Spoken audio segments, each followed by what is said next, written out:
is Yadi Limon. I played Kennedy on Buffy the Vampire Slayer and Nicole Brennan on Dead Space. This is Neil Before Pod. Neil Before Blog presents Neil Before Pod.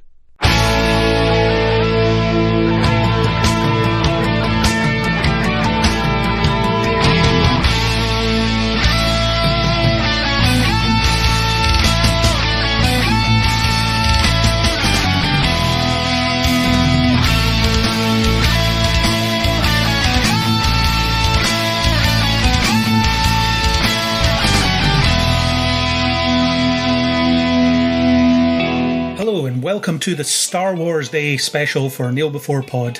May the 4th be with you all, and this year it's time to discuss Attack of the Clones. We are in the middle of prequel territory and we are going to get stuck straight into this landmark cinematic event. Joining me for this discussion, first of all, any self-respecting man would never admit that they lost a planet. It's Angus. Hey, I'm just a simple man trying to make my way in the universe. And next up, he, for some reason, asked for a perfect clone of himself so that he could raise as his son, which is suspicious behaviour. It's Isaac. Hello. Hello, everyone. Was that your clone that said the second hello, everyone? Yes, my clone that says hello, everyone. My mini-me. That's essentially what it is. It's a mini-me. But we're getting He may have ahead his of own ourselves. independence, but he still obeys his dad's rules. He's still subject to that bout of acne he had when he was 8 years old. Yeah. Cool. Okay, we're getting ahead of ourselves here. We are here to discuss Attack of the Clones, so without further ado, let us just dive into the lack of spoilers, even though the film is, 20 years old?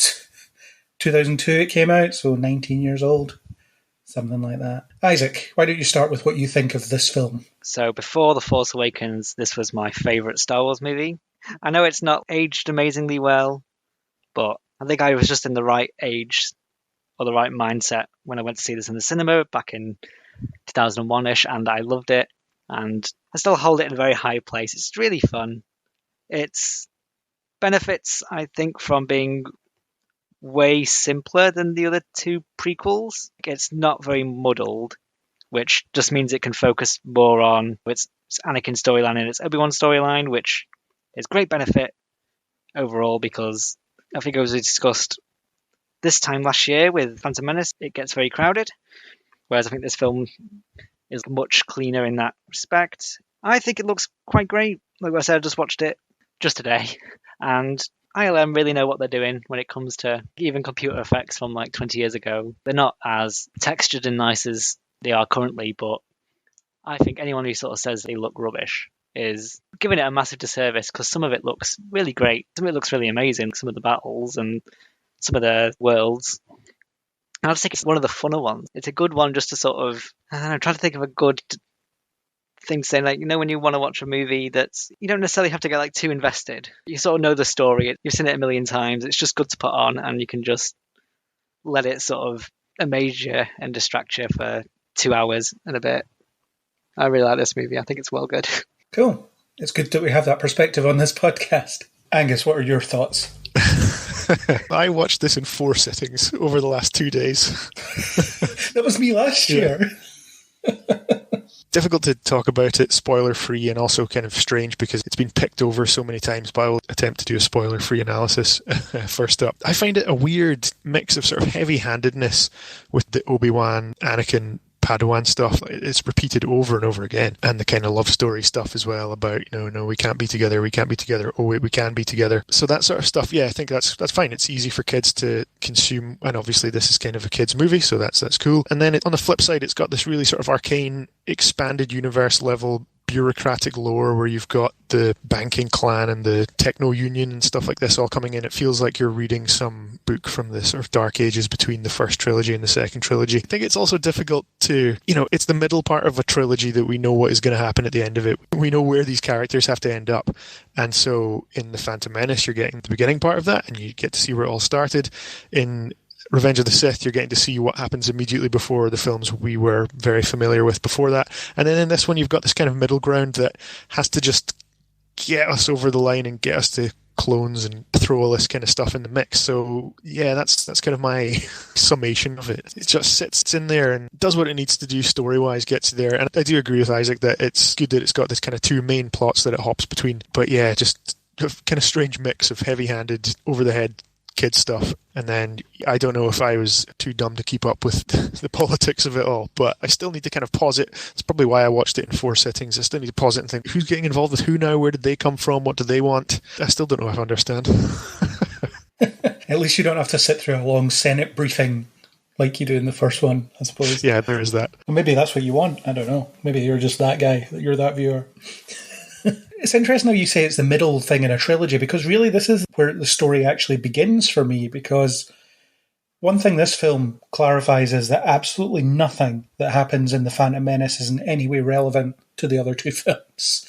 It just is a standalone thing that happens that doesn't really factor into this at all, other than you meet some of the characters. But you meet them in this film in a different context anyway, so that's something we'll definitely get to. I'm not a huge fan of this film. I was kind of convinced last year that The Phantom Menace might be my favourite of the prequels, but I do think in a lot of ways this is slightly better. But I think in some ways it's also worse. I think it lacks a decent villain. I think it lacks a cohesive story, although The Phantom Menace is also guilty of that. I think just large stretches of it are just really boring. So I'm not a huge fan of this one. I don't know if it's the worst Star Wars movie. I guess once we cover Sith next year, we'll be able to pass judgment on which is the best and worst Star Wars movie of the 9 main series films that we've already covered. But yeah, that's that. So that's my spoiler-free thoughts. Shall we activate the spoiler drive and go to spoiler space? Let's go for it.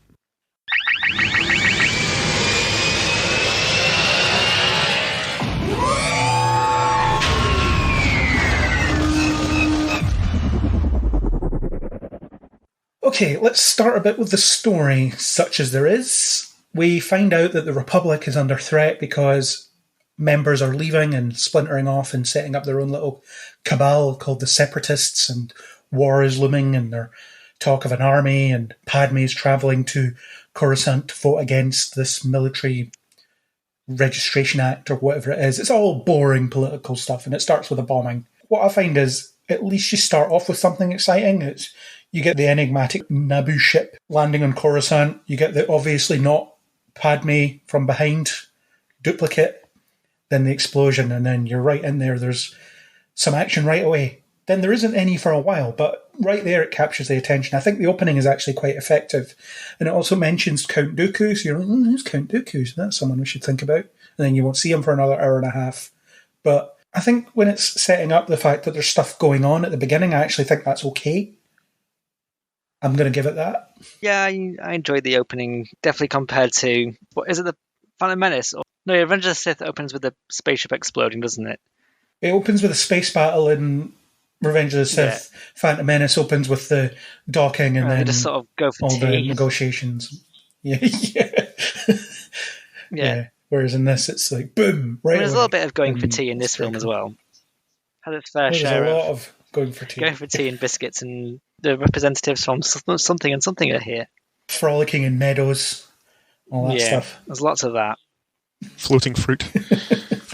Floating CGI fruit. And the thing that always stands out to me about that CGI fruit bit is when Padme takes a bite, it gets like a really awkward just slice cut out of it that doesn't look real.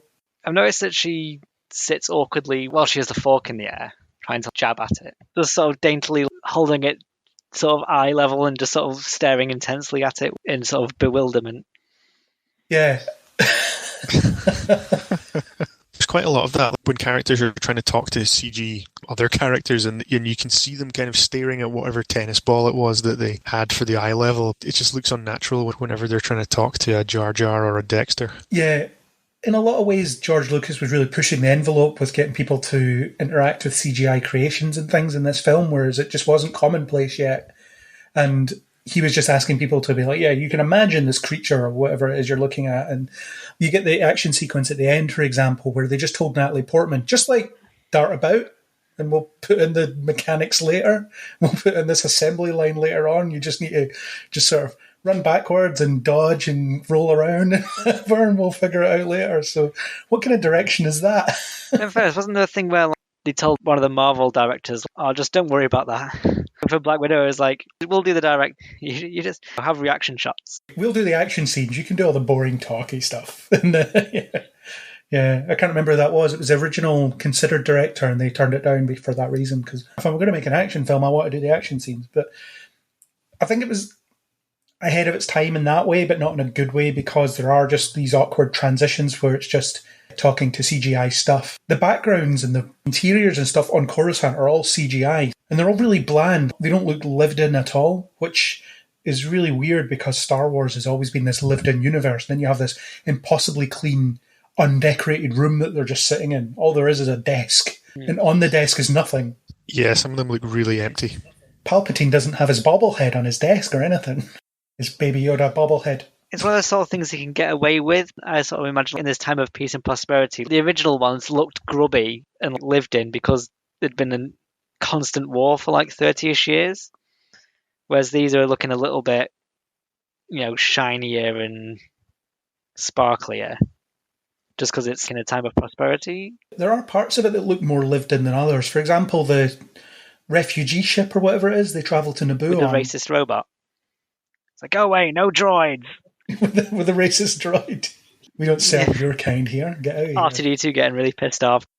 We don't serve my kind here. And Dexter's Diner, that looks pretty grubby as well. And from the 1950s in America for some reason. Well, it's things like that where Naboo goes by the US political system. 2 terms for a ruler. A constitutional monarch only gets the 2 terms. The politics in this movie isn't the stuff you pay for. I love this movie, but I do sort of put up with most of the political discussions. Like the bit where Padme asks Anakin how they reckon they should run things, and he just describes democracy. And then quickly dovetails into a dictatorship almost immediately. It's like democracy, but also if there was like a great big king that just sort of made everyone's decisions for them. Yeah, we should sit around and discuss it and then do what the big guy says. That's what we should do. And there's a lot of, I'm going to appoint someone in my place as leader while I go on holiday, basically. Yeah. Jar Jar Binks, you're good. Jar Jar, we can count on you not to screw this up, right? No one said to him, "Oh, don't make any massive, huge decisions while I'm gone. Do whatever you want, you're in charge now." It's already a lot of power that they're wielding if they can just sort of assign their job to just whoever's in the room at the time and be like, "You take over now. I'm busy." Just put their out of office on and leave it to someone else. Yeah. Please contact Jar Jar for any Senate business. And then Jar Jar takes the first step that leads to the Empire. Good one, Gungan. And spawned the Darth Jar Jar conspiracy. Yeah, which still makes sense. Tragically, Kat's not here this year to do a dramatic reading. But listen to the Phantom Menace podcast and you will hear it. Yeah, so the story starts where someone wants to kill Padme, and I'm not clear on who that is. They never really explain who's trying to kill her, actually. Just someone is, because they oppose her opposition to the army of the Republic, which at that point they don't know how they're going to do it because they don't have an army, which is the problem. Luckily, there's one literally being grown across the galaxy, but at that point they're talking about maybe conscription? I don't know. What is the situation? Are they just thinking about, we're going to have to get soldiers here, and where are we going to get them from? Is that what they're debating? Maybe. It's just a lot of people sort of running around like headless chickens a bit. Everyone doesn't know what to do, all the separatists and stuff. I love whenever they're on screen, the great line where it's like, "She can't do that, shoot her," or something. Or something, yeah, shoot her, or something. Yeah, we'll get to that. We'll definitely get to that. Yeah, that's every politician in this movie, or in this trilogy. They just sort of say stuff. Yeah. But none of it really makes much sense. But the whole point of it is that we get to the second assassination attempt, and you've got that bit where they're having a chat, and it's like, how should we protect you, Padme? Should we send you off planet? Should we put you in a secure room that's covered in millions of guards and no windows? Or, Palpatine has an idea. Why don't we put Obi Wan Kenobi in charge? And Mace Windu is like, well, it just so happens that he has just returned from a border dispute. Like, well, that's convenient. Let's not be suspicious of this at all. And you meet Anakin and Obi-Wan all over again, and Anakin's all grown up. He's a stroppy Padawan in his leather robes, and he's still obsessed with Padme. He's been thinking about her for 9 years or 10 years, however long it's been. So that's a great setup. We get our first introduction to this storied friendship that we've heard about. We can look forward to seeing these guys on their adventures together, as we've been looking forward to ever since Obi-Wan first mentioned him in Star Wars, and I just don't think that the relationship lives up to that. Isn't it the first thing Obi-Wan does is berate him in the elevator? Be mindful of your feelings and whatever. Yeah. Considering how much they're trying to protect Padme, they put her in just the most snipiest room, 270-degree window below a lot of towering skyscrapers, with just a single pane of glass and her bed in the centre of the room. You're perfectly safe here. Even just a standard criminal could probably take that shot and get away with a murder. At least Anakin had cameras on her to begin with, until she turned them off. I don't think she liked me watching her. No one does, Anakin. Calm down. But yeah, the whole sniping position thing, that's one thing. And they decide to use weird worm things that can poison her that are almost certainly not going to work. I quite like those. Yeah, I like the worms.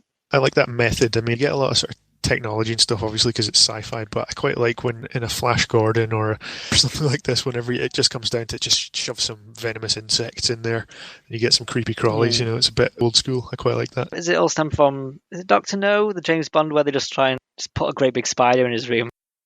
Yeah, it made me think of that too. They just put a tarantula in with him, just let the tarantula do it. It's had years of training. We just won't check and see if it's happened.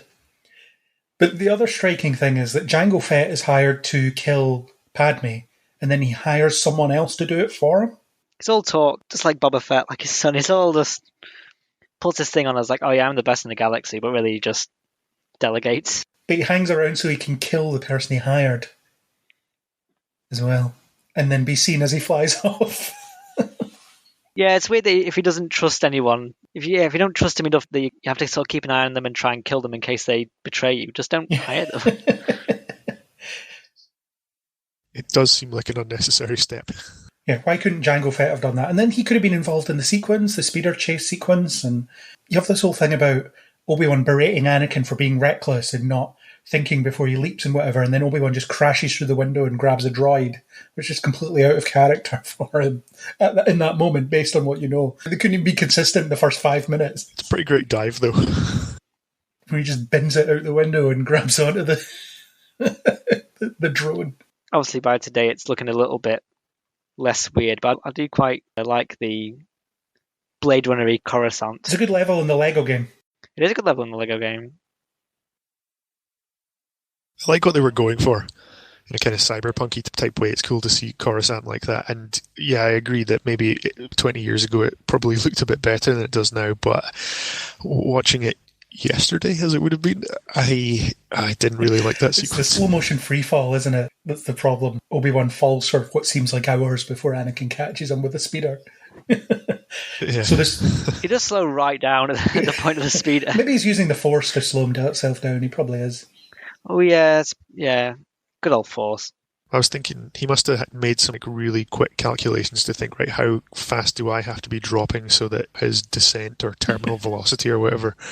I don't know if that even works. Also, he doesn't have the keys for that speeder. That has always bothered me. He just gets in and then goes.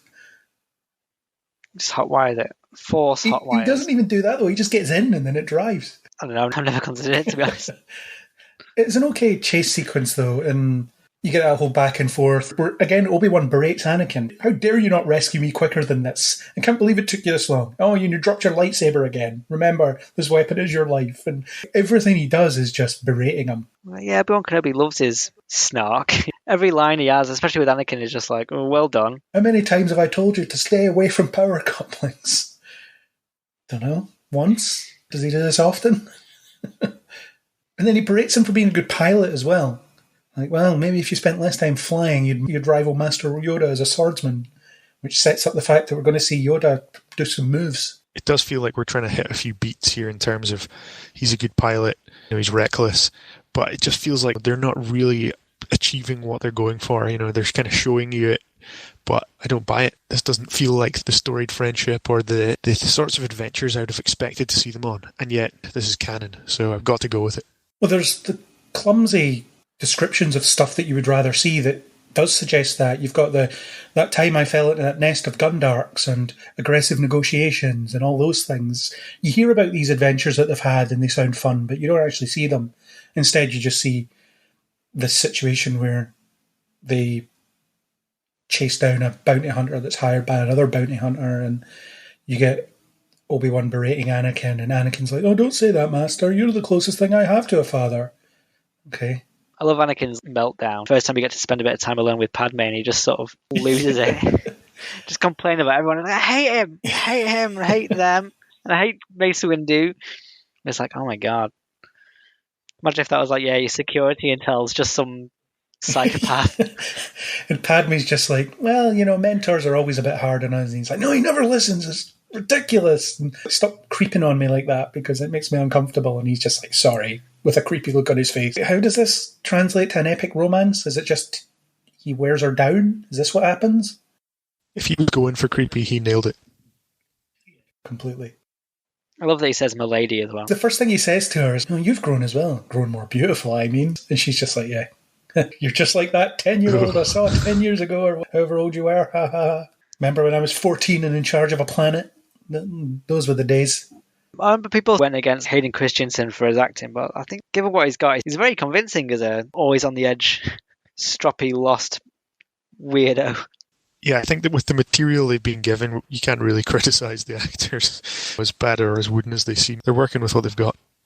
Well, Kat and I had this discussion on the latest news roundup, actually. We talked about how, has Hayden Christensen ever been good in another film since this one? And the answer is probably no. I haven't seen everything he's done since this one, but Jumper, awful. Little Italy, not seen it all, but apparently it's awful. And other things that he's been in. He doesn't really do acting.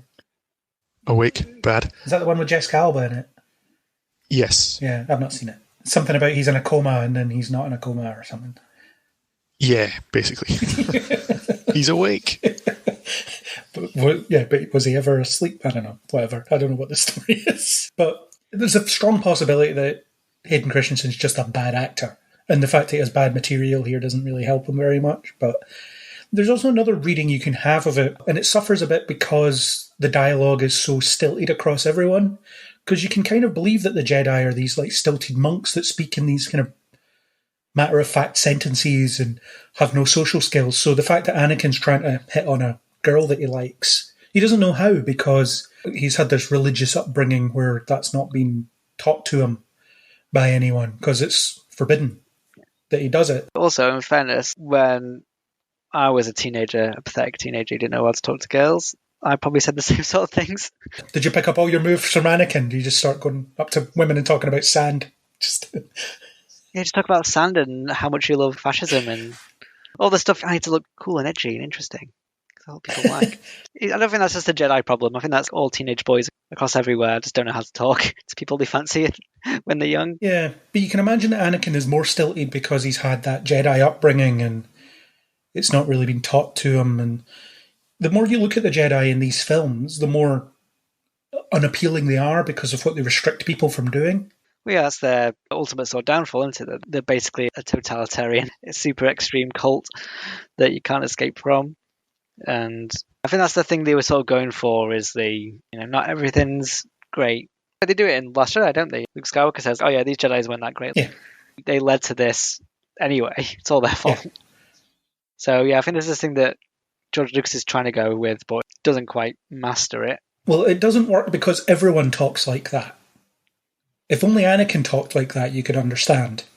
But everybody does. There's not many talking Jedi characters, really. Well, there's Obi Wan, there's Yoda, there's Mace, there's Anakin, obviously. But Padme has the really stilted speech as well. Oh, yeah.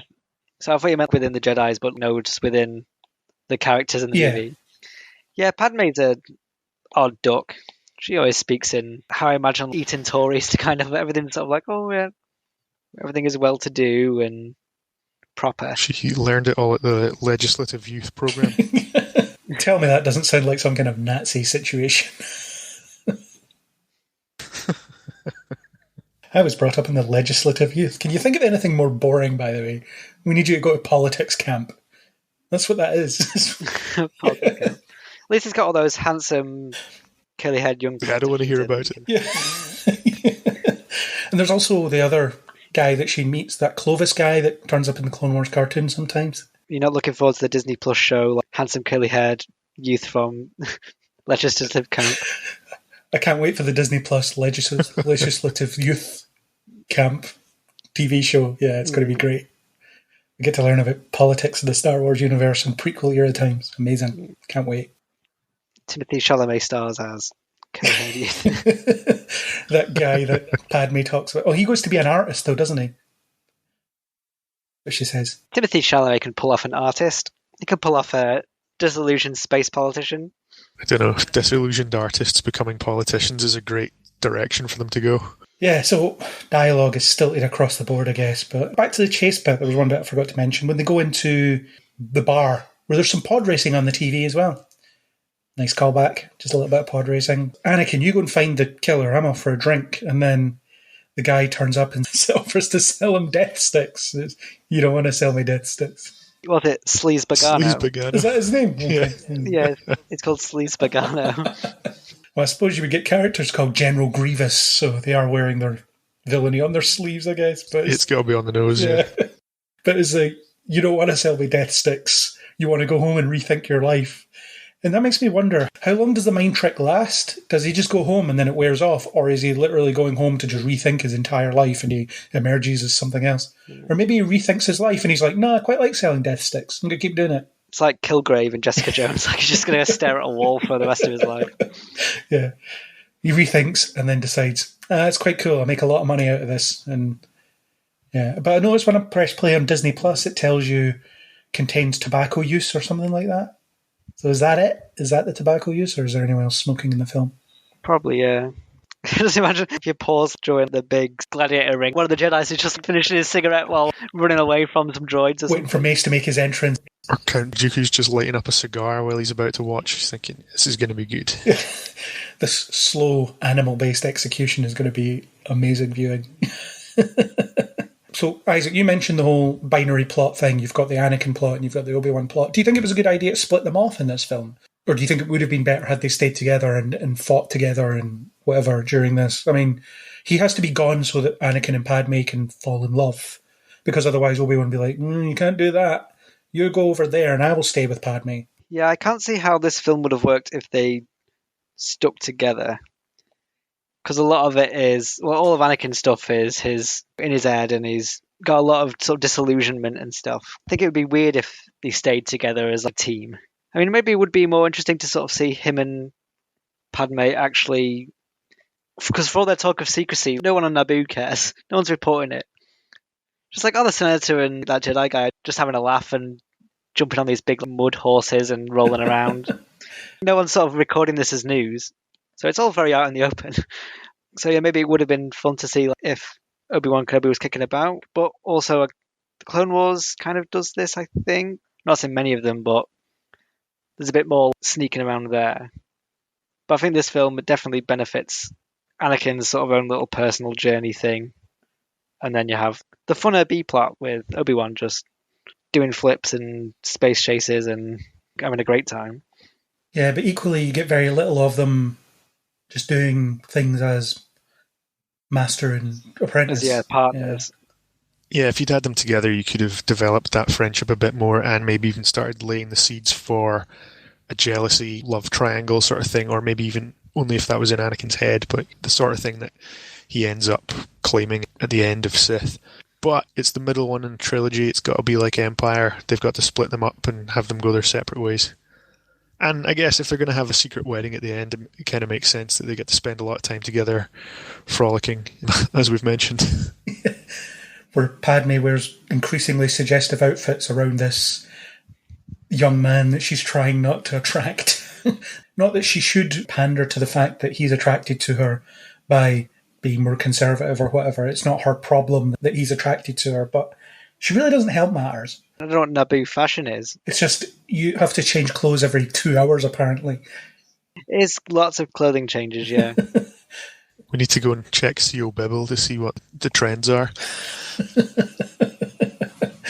Yeah, just got to keep changing those clothes, changing those outfits. But yeah, it's the Naboo stuff that I talk about when I find the stretches of the film boring. I just find that really dull because it's so unengaging. You have the awkward sand bit, you've got the whole, we used to swim out to the island every day or whatever, and You get the fireside chat, which is just the worst. It has the line, "I wish I could just wish away my feelings."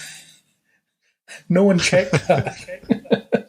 The fun stuff is the Obi Wan stuff, which I think is why it's already sort of in hindsight, people were excited to see the Obi Wan TV show and stuff like that. Is because remember from this movie, he was just sort of doing his own adventures and chasing down Jango Fett, and it's definitely where he gets all of his good credit. Even then, he seems to have this lowest deception score, or he's like the most naive investigator ever. Oh yeah, he's super trusting. Yeah, of asking all the wrong questions instead of walking in there smooth, like, I know what's going on here, yeah, just give me all the information.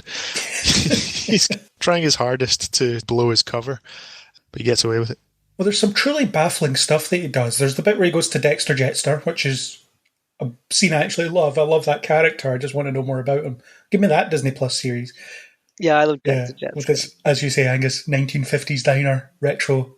And it's this heap in the middle of two fancy buildings as well. I kind of feel like he wanted Coruscant to be like film noir, big city in the clouds feeling. So yeah, I think he wanted it to be all 50s, but except for like Dexter Jettster, everything else is retro-futuristic, so it doesn't really come across that way. He's a bit Futurama, isn't he, Dexter? Yeah. Oh yeah, definitely. I could see him in Futurama. It's almost like that pizza place that's like across the road from there, and in that one episode, that's what it reminds me of. Oh yeah, they gotta play Blurnsball. USA Blurnsball. Yeah. But it's that whole bit, it baffles me because, okay, I've got this dart, and it's like, oh yeah, the droids only check for symbols. They don't check for markings on the tip or whatever. But any forensic technology would do that. Why do they have the droids then? Why not just hire people? Yeah, they are useless droid. I've not really considered that, but they never sort of go like, this poison's only created in this one part of the galaxy. It hasn't got any logo on, though, no branding. So they didn't put any branding on this assassination thing, so there's no way for us to look it up. Property of Jango Fett. It says right here. It says here in small writing. Yeah. These bullets don't have LexCorp written on, so there's no way we know who did this. We'll never know. That's it. I need to go and speak to my sketchy diner pal. But the other bit that baffles me is where he goes to the archive and speaks to the librarian, and she's like, well, if the planet's not in here, it doesn't exist. And then he goes to speak to Yoda, and Yoda's like, well, look at this, kids. Obi-Wan's lost a planet again. Hilarious. And then there's that whole thing about, well, all the gravity points in this direction, but then there's no planet there. Yoda says to him, well, why don't you just go look? It must be there. You just go look. I mean, it's obvious. Do you really need a scene with Yodas? Can you not figure this out yourself? That's been brought up in a world of everything has to run through the council. Yeah, and you work in your office place or whatever, and people are like, do I show a tennis email? It's like, yeah, just have some initiative. Do you get the feeling that Yoda's just retired and he just wants to like sit on the council and teach kids? He just wants to chill and do what he wants. That's a later on Yoda. I think this Yoda at the moment is, he can put up with stuff. He's not the patient one. He's like the reverse Mace Windu. He's kind of winding down though. He doesn't need to teach all the young kids, does he? That just brings him a bit of joy, I think. He says, is it how wonderful the mind of a child is and stuff. Someone erased it from the archive memory, and I am not reading this off a piece of paper that's stuck together. Yeah, whose relative was that kid? Yeah, it's got that really low blaster mask on, and obviously his line is just written where his eye level is under the mask. There's a little torch or something. That blaster mask stuff actually annoys me because I always got the impression in A New Hope that it was just what was lying around. I've got this ball that flies around. I've got this blast shield mask thing that you can wear. Will teach you awareness. I didn't think it was actually a sanctioned Jedi lesson plan. I always felt like they wouldn't use that in the Jedi Temple. But so much comes from that as well. Like Obi-Wan's sort of Tatooine gear becomes official Jedi uniform. So they all wear kind of desert garb. Yeah. It's just been established. That's just the nostalgia thing, isn't it? It's like, oh yeah, we need to put these in, even though they're not really relevant here. It's like, yeah, put them in, put the little thingies in. I don't know what else they put in from the old films, but yeah, you have to have like, your callbacks and your references. Yeah, although maybe that scene is to tell us that Jedi can't innovate, they can't think on their feet, they can only go with what information is given to them, that's why they're doomed to fail. But then you see him strategizing during like space battles and stuff, so he clearly can think on his feet. So again, it's just inconsistent from one moment to the next. But it's that whole gravity seems to point in this direction, but there's no planet there according to the star chart.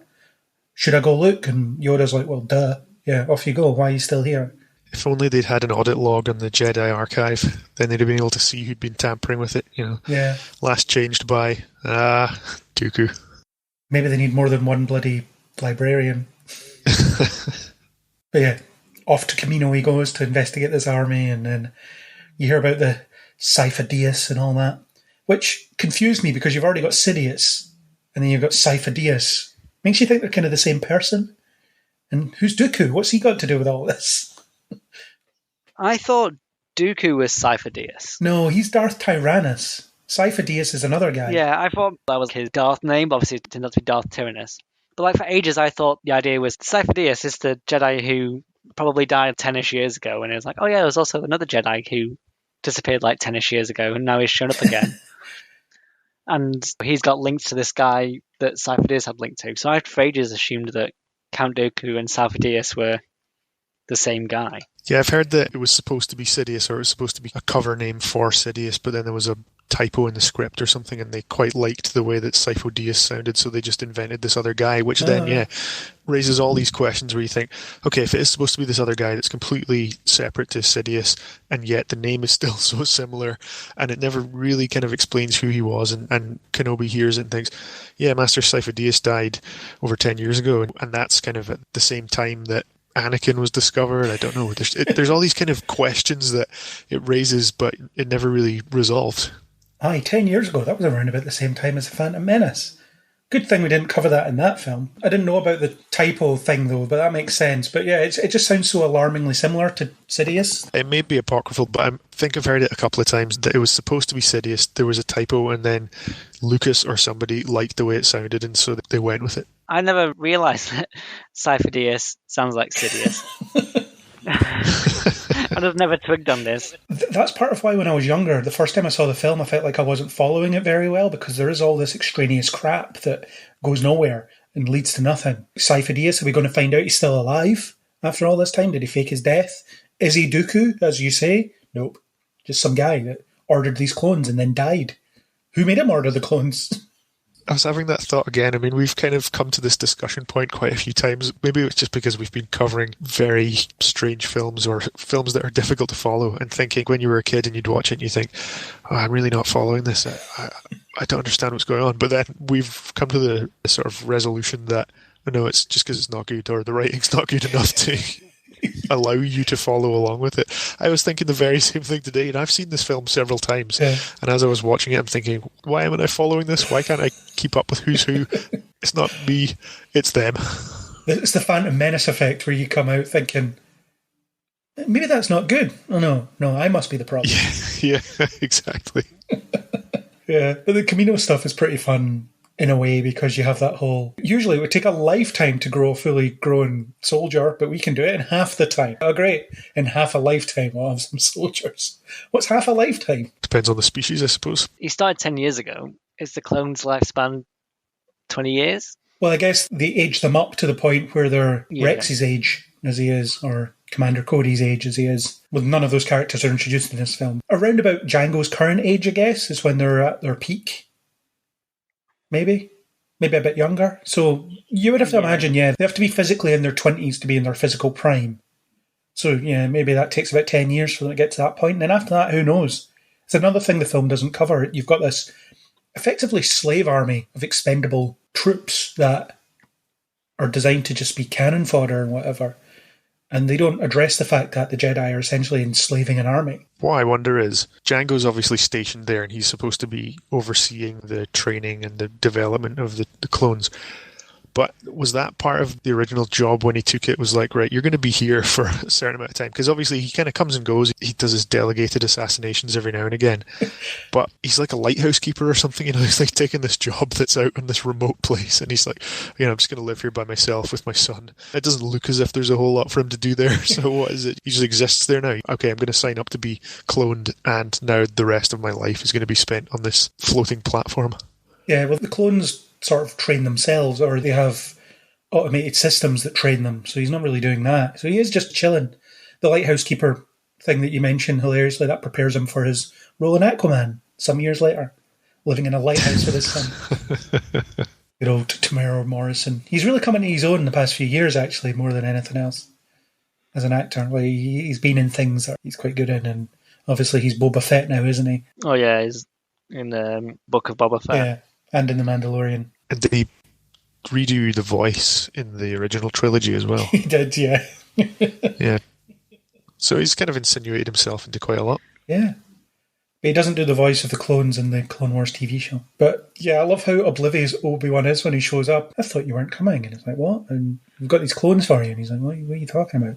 Oh yes, the clones, of course. Can I see them, please? The Prime Minister of Camino doesn't care much for data protection. Just like quite happy to just spill the beans on, oh yeah, here, this is what's going on. This is who ordered it. This is how much it cost. Here's their national insurance number and date of birth. And I'm sure this analogy will fit in on a nerd podcast, but I felt like they were like a dungeon master trying to give Obi-Wan a quest, and he wasn't asking the right questions, so they just have to keep kind of going and like, no, there's this little bit more information. Why aren't you asking any more? I'll tell you a little bit more. Okay, have a little bit more. Have a little bit more. He just never picks up on it. And I love it. They've been growing these clones for 10 years, and they never once decided to give the council a call to let them know how they were getting on. It's probably in Candy Mundy's email box. It's like, update on the clones. It's like, yeah, cool. Just skip over that. Yeah. It's in his spam.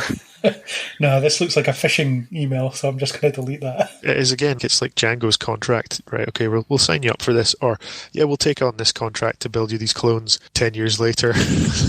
Yeah, they've not checked in. Oh well, keep going.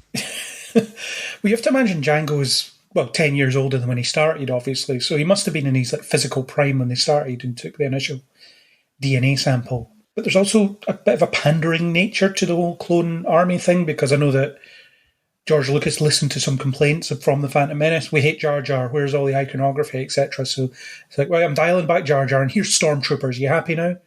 Still no. Still rubbish. Do better. It's the problem when you let fans give input. Yeah, well, do you think the intention was for these to be the stormtroopers that we see in the original trilogy, or whether they were a mixture of both? Because they never really tell you what happens to all the clones, even in all the supplemental media. I don't know, I've always sort of assumed it starts off with the clones and their obedience, then it's kind of like a conscription thing or something. Yeah. But it's also one of those things that's not massively that important, really, where the faceless clone army come from, or the stormtroopers. Maybe there's Order 67. Just turn to your nearest clone and shoot them. Yeah. Eventually there'll only be one left. I always thought it was a bit like George Lucas kind of growing a conscience in his older age, where instead of having human stormtroopers in the Phantom Menace, you've just got this droid army, so it's fine. They're just machines. We can blast them and slice them up as much as we want. And then kind of getting towards, okay, who's in those stormtrooper outfits in the original trilogy? Is it clones? Yeah, maybe. Does that make it slightly better? Don't know. And then the further on it goes, yeah, like you say, it's never really alluded to, or it's never spoken about what happened to all the clones. And then eventually you get to the sequel trilogy and you know that it's child slaves. And you're like, oh, brilliant. Okay, so we've gone from blasting robots who nobody cares about to now kids being separated from their families and brought up in slavery to become stormtroopers. So I don't know. Yeah, maybe that got away from George Lucas's original vision. And then the thing is, it's a slave army anyway, so you don't really know, and it's these sentient beings that are being grown for the purpose of war. And you get in the Clone Wars TV show, which doesn't help this film, because it's not in this film, but it gives you this whole angle of the Jedi respect the clones, they're friends with them, the clones respect each other, they look out for each other, and they see each other as people, but also they don't know what they do outside of war.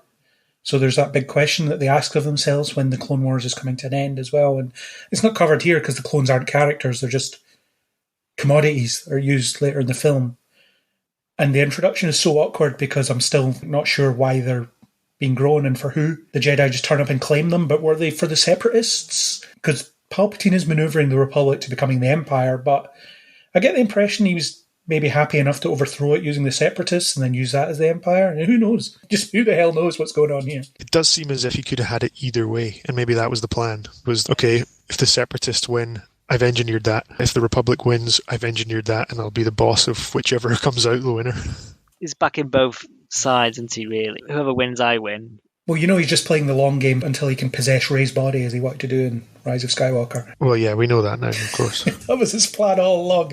Everything he does is leading up to that moment. He's a big planner. He's got his several chess moves ahead of everyone or whatever. But also not. But is this almost like if Indy didn't do anything in Raiders, the plot would have happened anyway? So if nobody had done anything Or if none of these main characters had done anything, would Palpatine just have won anyway, and then we get to Rey Palpatine in the end? Well, you get the impression that he wants Anakin to hook up with Padme. That's why he suggests that they be assigned to protect her. And I guess he's the one that's trying to kill her. It's not clear, but he wants that to happen because he thinks it'll corrupt Anakin, which it ultimately doesn't, actually. That relationship... I'm going by Clone Wars here again. I'm making that mistake all the time. But that relationship is actually very healthy for him in Clone Wars. It's not in this. Then it must surely be a failure of the films. If the supplementary material, which I believe is the case, helps flesh things out. But I've seen the Clone Wars movie.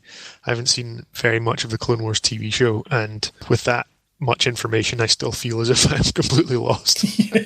But you get the impression that Palpatine is setting things up so that Anakin becomes his apprentice, although they don't share any scenes in this film. No, which is a shame because Ian McDiarmid is one of the best things about the prequels, I think. Well, he does bugger all in this, though. Yeah, it doesn't really get much screen time in this one. He's hamming it to the extreme in the next one, but not in this one. I love democracy. I love the Republic. And I won't keep my powers a minute longer than I have to. Is this what we're witnessing in this world now, with the Tory party taking over the UK? Emergency COVID powers? Who's behind it all? Oh no, is it getting a bit too QAnon in here now? Boris is building a Death Star in secret, but he'll make an arse of it like he makes an arse of everything else. Anyway, enough of that. I think we should just talk about the other villain of the piece, the big Count Dooku of it all. Mr. Dooku, Mr. Christopher Lee playing Count Dooku, Darth Tyrannus. An interesting thing about Dooku for me, it stood out to me on this viewing is, and I think I brought it up before, not in podcasts but in other conversations, I kept thinking, what if he was the good guy? Because he walks in and he says to Obi Wan, there's a Sith Lord running the Senate, and that's not a good thing, and Qui-Gon knew it too, and we need to stop him. So what if the whole plan was to create the Separatists to bring down the Republic because they were run by a Sith Lord? So you have this idea of this villain who's not a villain, who ends up getting killed by the heroes, who then realise too late that he wasn't the villain at all, and they'd been working for the villain this whole time. I think that would have been, well, it wouldn't have been a twist, but I think it would have been a great tragedy to end the prequel trilogy on, to have that realisation that, oh crap, we walked right into this trap. Does anybody else feel that? It certainly sounds convoluted enough. Well, it sounds convoluted enough, yeah. Maybe that's on some level what they were trying to do, because otherwise why is Dooku just telling Obi-Wan, oh yeah, there's a Sith Lord in charge of the Senate? He's not the clearest character going. I don't really know what his aims are. But I do love Count Dooku. I think there's something very cool about him. I think it's just because he is played by Christopher Lee, though. I think that's what makes him cooler than he actually is. I think the character's a train wreck otherwise. He's a great actor, and so he's great to see on screen, but there are some points as well where he's sort of shooting force lightning and stuff, and it looks as if he's been directed to do that, but I don't know if Christopher Lee really knows what he's supposed to be doing. He's kind of standing there quite rigid, and he's riding his little shop mobility scooter as well. That's quite funny. I love Christopher Lee looking down on everybody in a rave when it's just a lightsaber fight and it's just the lights. It's got the same sort of stoic glow sticks, unchanging face, and it's just waving glow sticks at his face. Surely someone's edited dubstep over that and just played it for ages. And if not, maybe you should. If not, that's tomorrow sorted. The thing about the lightsaber combat for Dooku is Christopher Lee wasn't anywhere near it. They had a stunt guy and they CGI'd his face on it, apparently, or his head on the stunt double's body for the combat stuff, so he just wasn't involved. Yeah, I wouldn't expect him to be getting involved or doing masses of stunt choreography or anything, which is kind of a shame, I guess, but I don't know, I suppose that's what you get when you get an older distinguished actor involved. Yeah. He's like, I'm just here to trade insults with a puppet. Oh, it's going to be CGI, he's not here yet. Oh, great. He has that Ian McKellen style breakdown on the set of The Hobbit. He was like, I can't deal with this. I do feel like that character is ripe for a Disney Plus. I'd love to see like a sort of, what's that old Errol Flynn, like the Robin Hood style, in his days as a young Jedi, fighting people on staircases and being gentlemanly. And you don't want the Young Dooku Chronicles? Love the Young Dooku Chronicles. That's exactly what I want to see. They could cast the same guy that plays Brian Mills in the Taken TV show as a young Qui-Gon Jinn. Oh, maybe. I kind of like the idea that young Qui-Gon Jinn's a really wide-eyed young ward. How are we going to get out of this, Mr. Dooku? And he's just one hand behind his back and the other hand lightsaber fencing and swinging on a space chandelier and stuff. First I need a cape. That's the first thing I need. And then we'll talk about saving the galaxy. Even though he's a bit of a messy one, I think there's more to him than there is to Darth Maul from Episode 1. Because Darth Maul is nothing in that movie. So it's definitely an improvement in terms of the secondary Sith. In that he has speaking lines. He has lines and he has some sort of agenda or end game that he's playing to, even if no one knows it, or what it is, or it's not very clear. But Darth Maul is literally just a sort of weird demon when his lightsaber's two lightsabers. And obviously he got a lot of extended Clone Wars stuff that kind of made him into something worth remembering. And with Dooku, they kind of did the opposite in the Clone Wars, weirdly. They move away from any complexity they might have, and he's just a bad guy. In that show, he's just a leadership level bad guy in that show, because I guess that's all you can get from this. But I kept finding myself drawn to the fact that he's telling Obi Wan what's going on in the Senate, and then Obi Wan just ignores it. He doesn't go back and say, there might be a Sith Lord in charge, by the way, I was told this. Dooku's clearly a bad guy, he must have just been lying, it's fine. Let's not forget about any of the honourable deeds he did when he was a Jedi. And why did he leave the Jedi Order, by the way? Did they ever tell you? I don't think they do. It does seem like they're trying to kind of introduce a bit of subtlety with him and bringing in the Qui-Gon element and stuff, and questions about the objectives of the Jedi and that sort of thing. But yeah, I think it just kind of blurs it. It's probably his best bit because it's, he's getting to do Christopher Lee stuff. Yeah. He's acting, and presumably he's looking at another actor rather than a tennis ball, and he's not having to sub out for somebody else to do a lightsaber fight. But yeah, that speech probably is trying to do a lot, doesn't really achieve it, but at least you get Christopher Lee on screen. Yeah, although it takes an hour and a half for him to show up, which I think does the film a disservice, because he's mentioned a lot early on, and he's set up as this mysterious figure that might be putting hits out on people, might not be, we don't know. He was once a Jedi, why is he no longer a Jedi? This is all really interesting stuff we might want to find out. And then he just shows up 90 minutes in or so, and then doesn't really do anything. He attends a meeting with the other separatists. You've got to think that way more Darth Maul action figures were sold than Count Dooku, because kids looking at like an old guy, he's got to be like one step above a Tarkin, really. Oh, look, there's a guy with grey hair. I want that action figure. At least that one's got a lightsaber. He is just the Tarkin, isn't he? Once everything's boiled down, it's like, we just need another sort of Tarkin. We need an old British actor who has a slick back hair, who can look regal and menacing. He's got a kind of Hammer horror background. We're ticking all the boxes. Yeah. Both actors best mates as well. So you couldn't have got a better opposite to Peter Cushing. Oh yeah, it's the guy who acted against him in like every movie. Yeah. I know this isn't a Lord of the Rings podcast, but there's a great thing about in Return of the King, when they kill Saruman, by spoilers, he gets stabbed in the back. Apparently when Christopher Lee was talking about it, he's like, oh no, when you're stabbed in the back, it's like you're getting the wind knocked out of you. And they're like, oh yeah, he fought in the war, he probably stabbed a lot of people in the back. I wish he'd brought some of that menace to Dooku. That's the most threatening thing you could say to anyone, isn't it? Yeah. I know what it sounds like to stab someone in the back. If I was Peter Jackson, I'd be like, I'm going to have my assistant director deal with him from now on.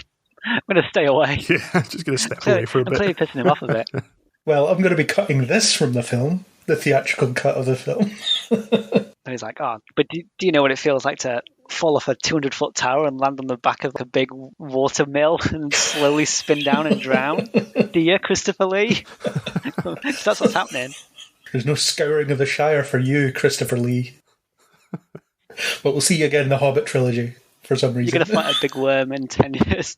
Yeah.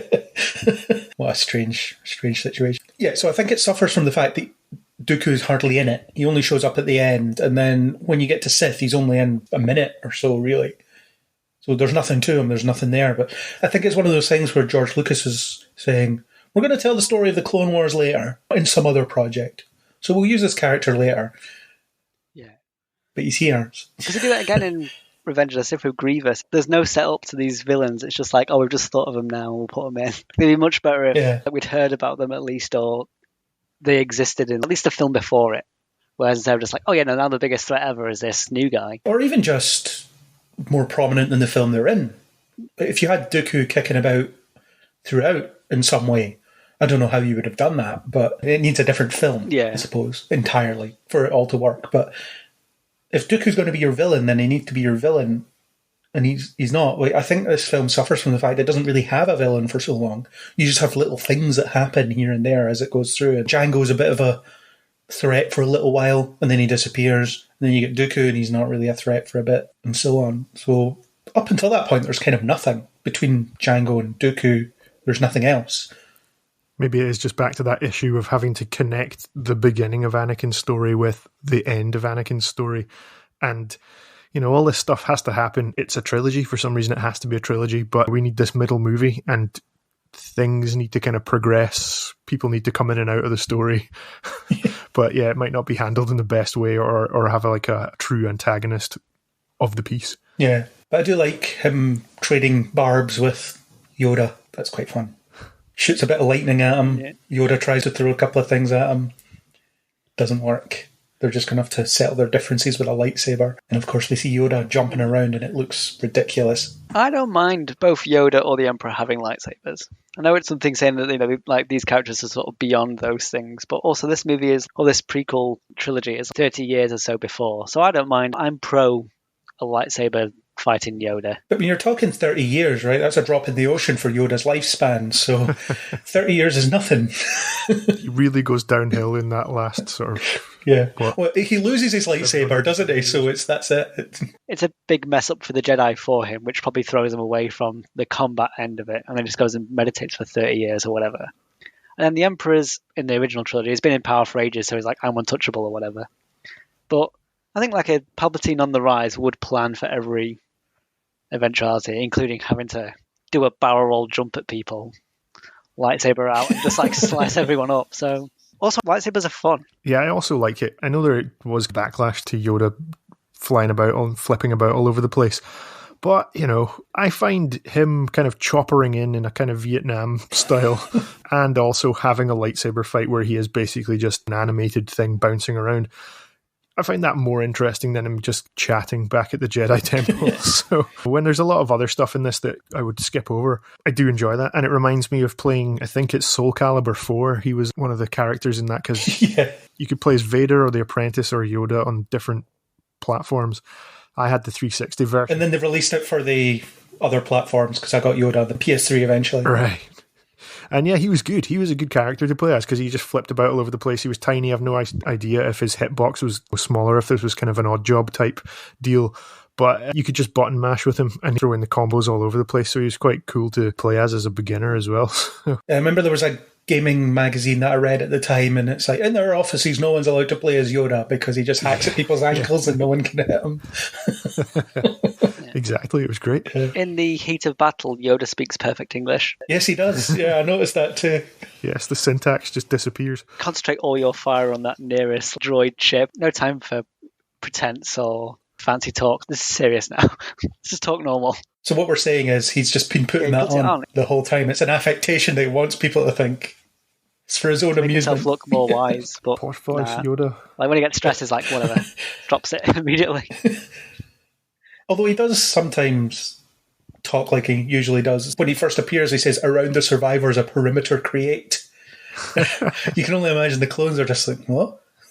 I don't know if you ever saw that sat-nav advert when you're getting Yoda on whatever your sat-nav is. And he was talking, it's like, at the end of the road, left you must turn, and things like that. And it's like, Yoda, you have to speak properly, you're going to kill people. It's like, turn right, do not. And the car's like halfway off the bridge.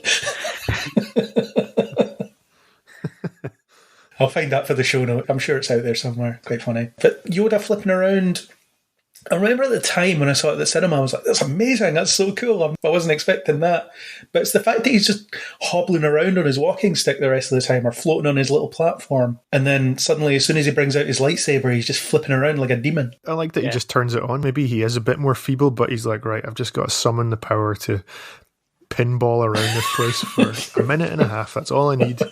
Just do that. I think he's just Force doing me it. with me. Dooku will feel ridiculous after a while and have to leave. He's just using it so he can get a seat on like a Coruscant space bus, and he can push in the cafe because he's frail. It's like, yeah, they don't know. It's all for the disability badge. That's what it is. Bus pass. So what we've established about Yoda is that he can speak perfect English and just chooses not to, and he is faking a disability. Yeah. Not a good look for Yoda. Yeah, because Grogu's a baby and he's 50, and in this movie he's like 450. So he's probably like 19. in Yoda. No, he's like 850 in this 800. movie, or 800 and... That's still what that's... Because he's 900 in Return of the Jedi. Yeah. Yeah, so he's like in his late 800s. That's like mid-30s for a Yoda. I'd say it's probably at the end of his life, I guess, if Grogu's what? I don't know how old Grogu is. It 5 years old? The or one something? episode we watched is 50 because we're expecting an adult and then you find a baby. But he acts He's like, two I don't or know, three. one or Yeah. two. Yeah. Mm-hmm. Yeah, I suppose Yoda wouldn't be that old if you extrapolate it that way. It's just really unhealthy. That's why I just passed out at like 40 or something. He's been at the death Hitting stick. That's it. hitting It's the all the death death sticks. Just be going in that His lungs weird are just Dagobah screwed. tunnel and just having bad hallucinations. He's been licking the Dagobah toads just to space out. That's how he has all those visions.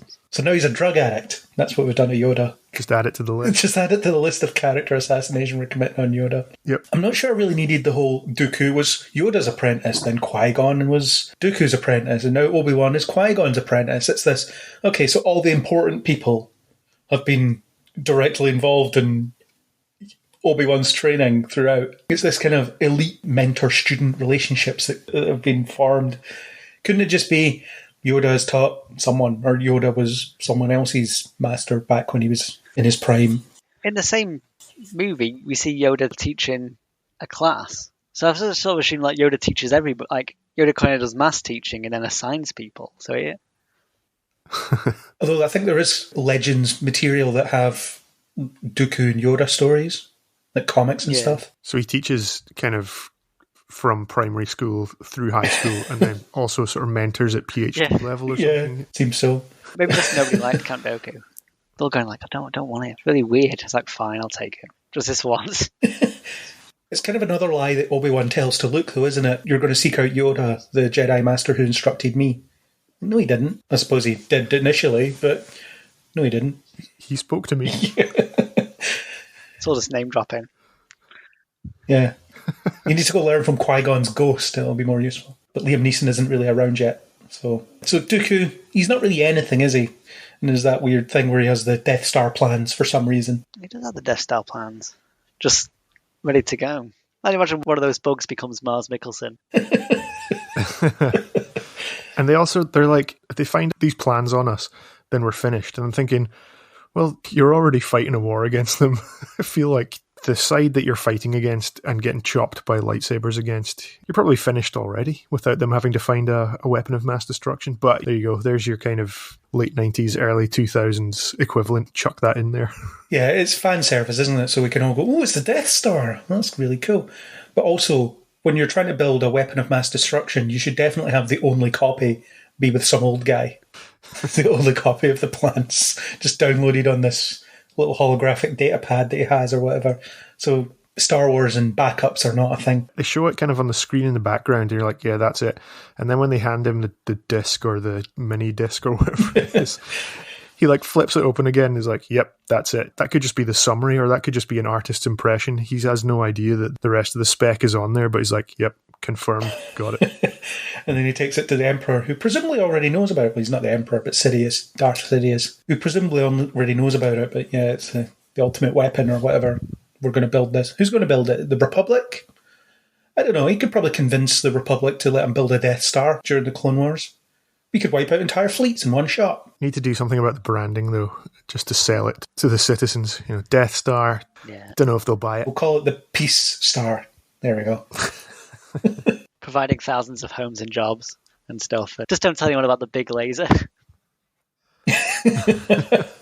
Peace cannon. Also, we're going to need a lot of those crystals that you Jedi guys use to power your lightsabers. And I mean a lot of them. That's a hard sell, because it's now canon that the Kyber crystals powered the Death Star. It's a big old lightsaber. Essentially, yeah, I suppose. Weird Kyber crystals. They weren't even a thing in those... Well, they were in external media, weren't they? But never mentioned in the films until Rogue One. Yeah, they might have been in sort of drafts and things of the original scripts, but were cut probably for clarity. That's because you never see the important stuff, though. That whole Jedi ritual where they go and run around an ice cave to find their crystal. You don't see that. You don't see Anakin go through that or anything. Again, it's another symptom of the fact that they wasted the Phantom Menace on just irrelevance.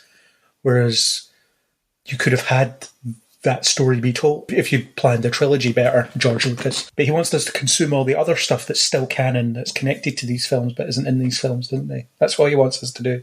He hadn't quite planned Clone Wars yet, although there was the traditional animation Clone Wars movies that they did. Or there were shorts that were then edited into movies. They weren't too long after this, I don't think. It's a risky move to take your marquee headline trilogy or trilogies and then you think, right, we're just going to hint at stuff in this. These movies can be panned, but you're going to want to check out the extraneous material. Just check out these cartoons we've got coming your way. Yeah. Rough. It's really rough. Just all these footnotes of things that you can go check out somewhere else when you're trying to watch a film. I feel that about the prequels more so than the other films. I feel like there's a lot of story in the middle of them that you don't get at all. So between Phantom Menace and Attack of the Clones, so much happens in terms of Obi Wan and Anakin's journey as master and apprentice and so on. And then between this and Sith, the entire Clone Wars happens. If you watch the films only, you see the start of it and the end of it. So you don't get any sense of what it is as a conflict. I take it Disney Plus doesn't have that kind of Amazon Prime type thing where you can kind of flick up and see more information about what you're watching, because that's what it needs. Don't think so, no. It needs to basically be hooked up to Wikipedia so that at any time you can just pause or you can bring up the menu and it'll be like, that's Sleaze Begano. Want to find out more about him? Bring up his Wikipedia entry. It becomes this kind of interactive from the early days of DVDs, whenever you could sort of click now to learn more. Yeah, don't want that. I just want everything I need to be in the film that I'm watching. I don't think that's too much to ask. Well, I think it's too late for that.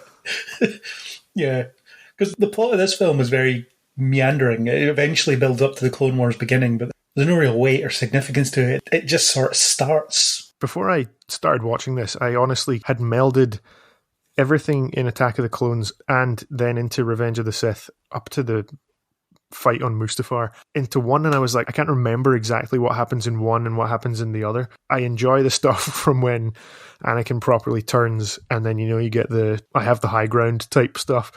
But everything before that, I'm a bit like, did that happen in Clones? Did that happen in Sith? I think we were talking about it earlier about which one started with the ship crashing and stuff, and I was thinking the same thing when I was watching this. I was like, was that in Sith? Yeah, is that the beginning of Sith? And so for me, this whole thing just kind of is lumped into one big, okay, Anakin is whiny as Hayden Christensen until he turns properly to the dark side.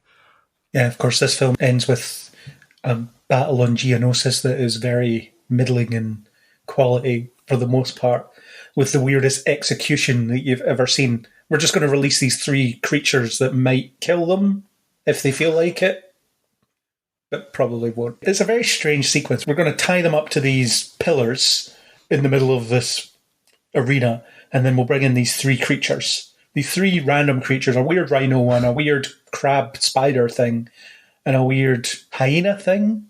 I don't know. Yeah, and we're just going to hope for the best. I like the kind of imagery. I appreciate what they're going for, and it reminds me of Golden Age of Hollywood, sort of sword and sandals, Colosseum type images.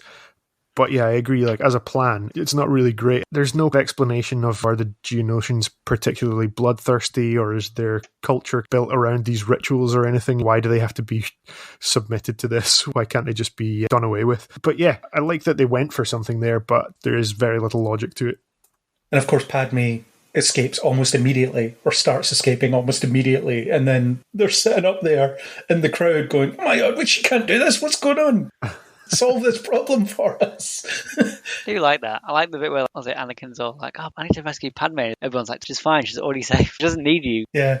And also having her clothes ripped in a very strategic way by this creature exposes her midriff and nothing else. That's the only damage that slashing creature does. Not easy to do considering her top was quite tight to begin with. And then she does get a bit of a scratch, fair enough. But not too bad to just lose the middle part of your top. Yeah. It's very conveniently done. I do like when they enter the arena and Obi-Wan, oh, you're finally here. Nice of you to show up. Again, berating his apprentice, just his good friend. Any excuse to berate the young guy. And we've come to rescue you, Master. Well, good job. We're about to die. I just want you to know I'm disappointed. Also, where's your lightsaber? I'm really looking forward to that in the new show. It's going to show Darth Vader versus old Obi-Wan. Just looking forward to the sort of bitchiness to come back.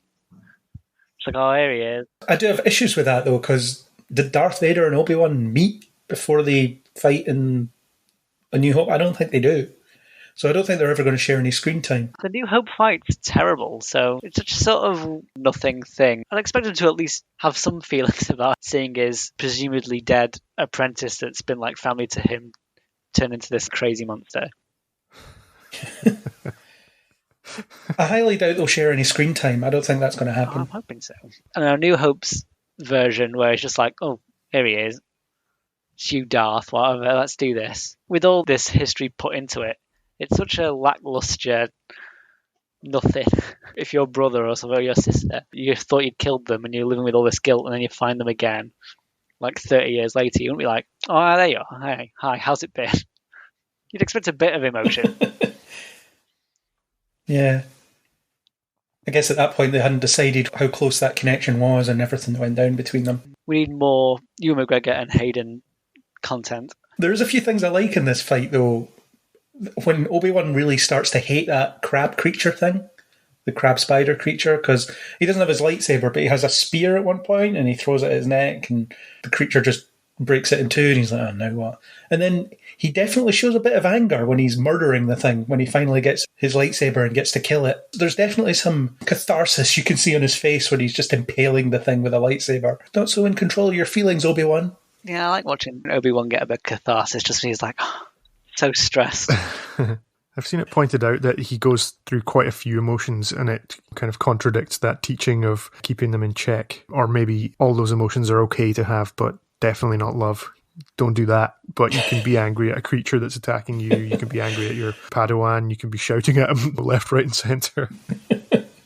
We're not going back for Padme. We've got a job to do. If you go back for Padme, you'll be expelled from the Jedi Order. It's like, what? You're just making this up as you go along, aren't you? But it's also at that point, he's pretty clear that he knows that Anakin and Padme have something between them, and that probably happened when they were off alone together doing things. Does he just forget about that after that and just never pays attention to it, lets it happen or whatever? I know in Clone Wars, again, supplemental material that's enhancing this in some way. In Clone Wars, in one of the last episodes, he does say to Anakin, say hi to Padme for me or something like that. It's like it acknowledges that he's aware of that relationship. But then Revenge of the Sith, he has no idea until it's too late. It's like, the baby is Anakin's, isn't it? He just never follows up on any of these things. So yeah, Darth Maul, yeah, we dispatched him. He killed Qui-Gon, but we're not going to investigate that anymore. It's just another one of these things that he doesn't bother checking up on. Dooku tells him about a Sith running the Sith. Nah, I'm just going to disregard that. Also, there's a Sith running the Senate, you say? Well, there's only one person at the moment running the Senate. Jar Jar. He probably does that. He probably just goes and investigates Jar Jar and then finds nothing, and then, well, it must have been nowhere. There's nothing here to find. Maybe the Jedi deserve to be wiped out. I think that's what we're getting at here. They don't do themselves any favours, do they? It's definitely a flawed society, or whether it's a society or cult regime, whatever the correct term is for religion. Yeah, religion. I'd say it's more cultish though, because they do a lot with the mythology. I say they do a lot. They do something with the mythology in it, as in Anakin and Padme have a very pointed conversation about the whole romance thing. And I do find Anakin's interpretation of it quite interesting, as in he's desperately looking for a loophole in all of these things that he's being taught, because maybe he doesn't subscribe to them on some level, because where he talks about compassion, which he defines as unconditional love, is essential for a Jedi. That's what he says. So this is him interpreting it in such a way. But it's this dogma.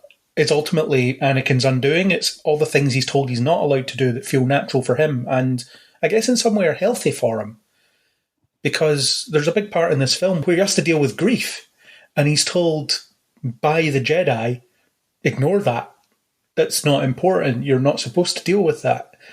And it was the same time when he was taken from his mother in Phantom Menace. He gets called out for thinking about the fact that he misses his mother. It's like, well, no, I can't be doing this attachment thing. That's no use for a Jedi. And it does follow on in here because it's something that haunts him and it's something he can't stop thinking about. But he keeps getting told, this is wrong. You can't feel this way. Jedi aren't supposed to feel this way. So there is actually an interesting emotional story buried deep under there that the film can't explore in any way, but it's there, and it's really interesting, actually. Do you think that means that they can't have fraternal bonds or anything like that? They're supposed to be removed from their families at such a young age that they've not created that attachment. But if they're not supposed to grieve like that, then can they just see their Jedi brothers and sisters struck down and they're just supposed to think, right, got to take that in stride, move on to the next? Who knows? The thing is, there is a connection there. They could have done more with the Obi-Wan Anakin connection, because Obi-Wan did experience that very powerful grief sensation when he saw Qui-Gon killed. And he was out for blood after that. So he knows what that feels like. He understands what it means to lose control. He understands, in theory, how unfair it is that they're not allowed to feel that way and how it's considered wrong. So that should have been something. And the fact that this film spends so long on Anakin looking for his mother, watching her die, and then his subsequent reaction to that. I mean, we did roundly criticise Hayden Christensen's acting earlier in the podcast, but I do think his acting in the moment where Shmi dies is very, very good, actually, because it's a very understated reaction that just is superbly complemented by the music as well. You know, that sort of craziness building, you hear the strings building in the background as he just loses it. And I think that's a very real and visceral thing, and I think Hayden Christensen does do very well in that moment. I think he's great when he's having a breakdown in front of Padme, which is like he carried telling how he killed every one of them. Just really unpleasant to watch in a good way. Like, he's just lost it. I think that's the obvious point where it's about here. This is the second where it's like, this guy's gone crazy at this exact moment. I know it's in all the memes, but I think that's a pretty stellar moment of, I don't know what the right word is. I think it's countered by Padme's reaction, though, because she obviously doesn't know what to do with it, but also she gives him advice that's just really bad advice. She reassures him in the wrong way. It's like, well, no one can blame you for what you did. Please don't cut my head off. That'd be nice. She just thinks that she has to say that. Because otherwise he'll kill me. He's a psychopath.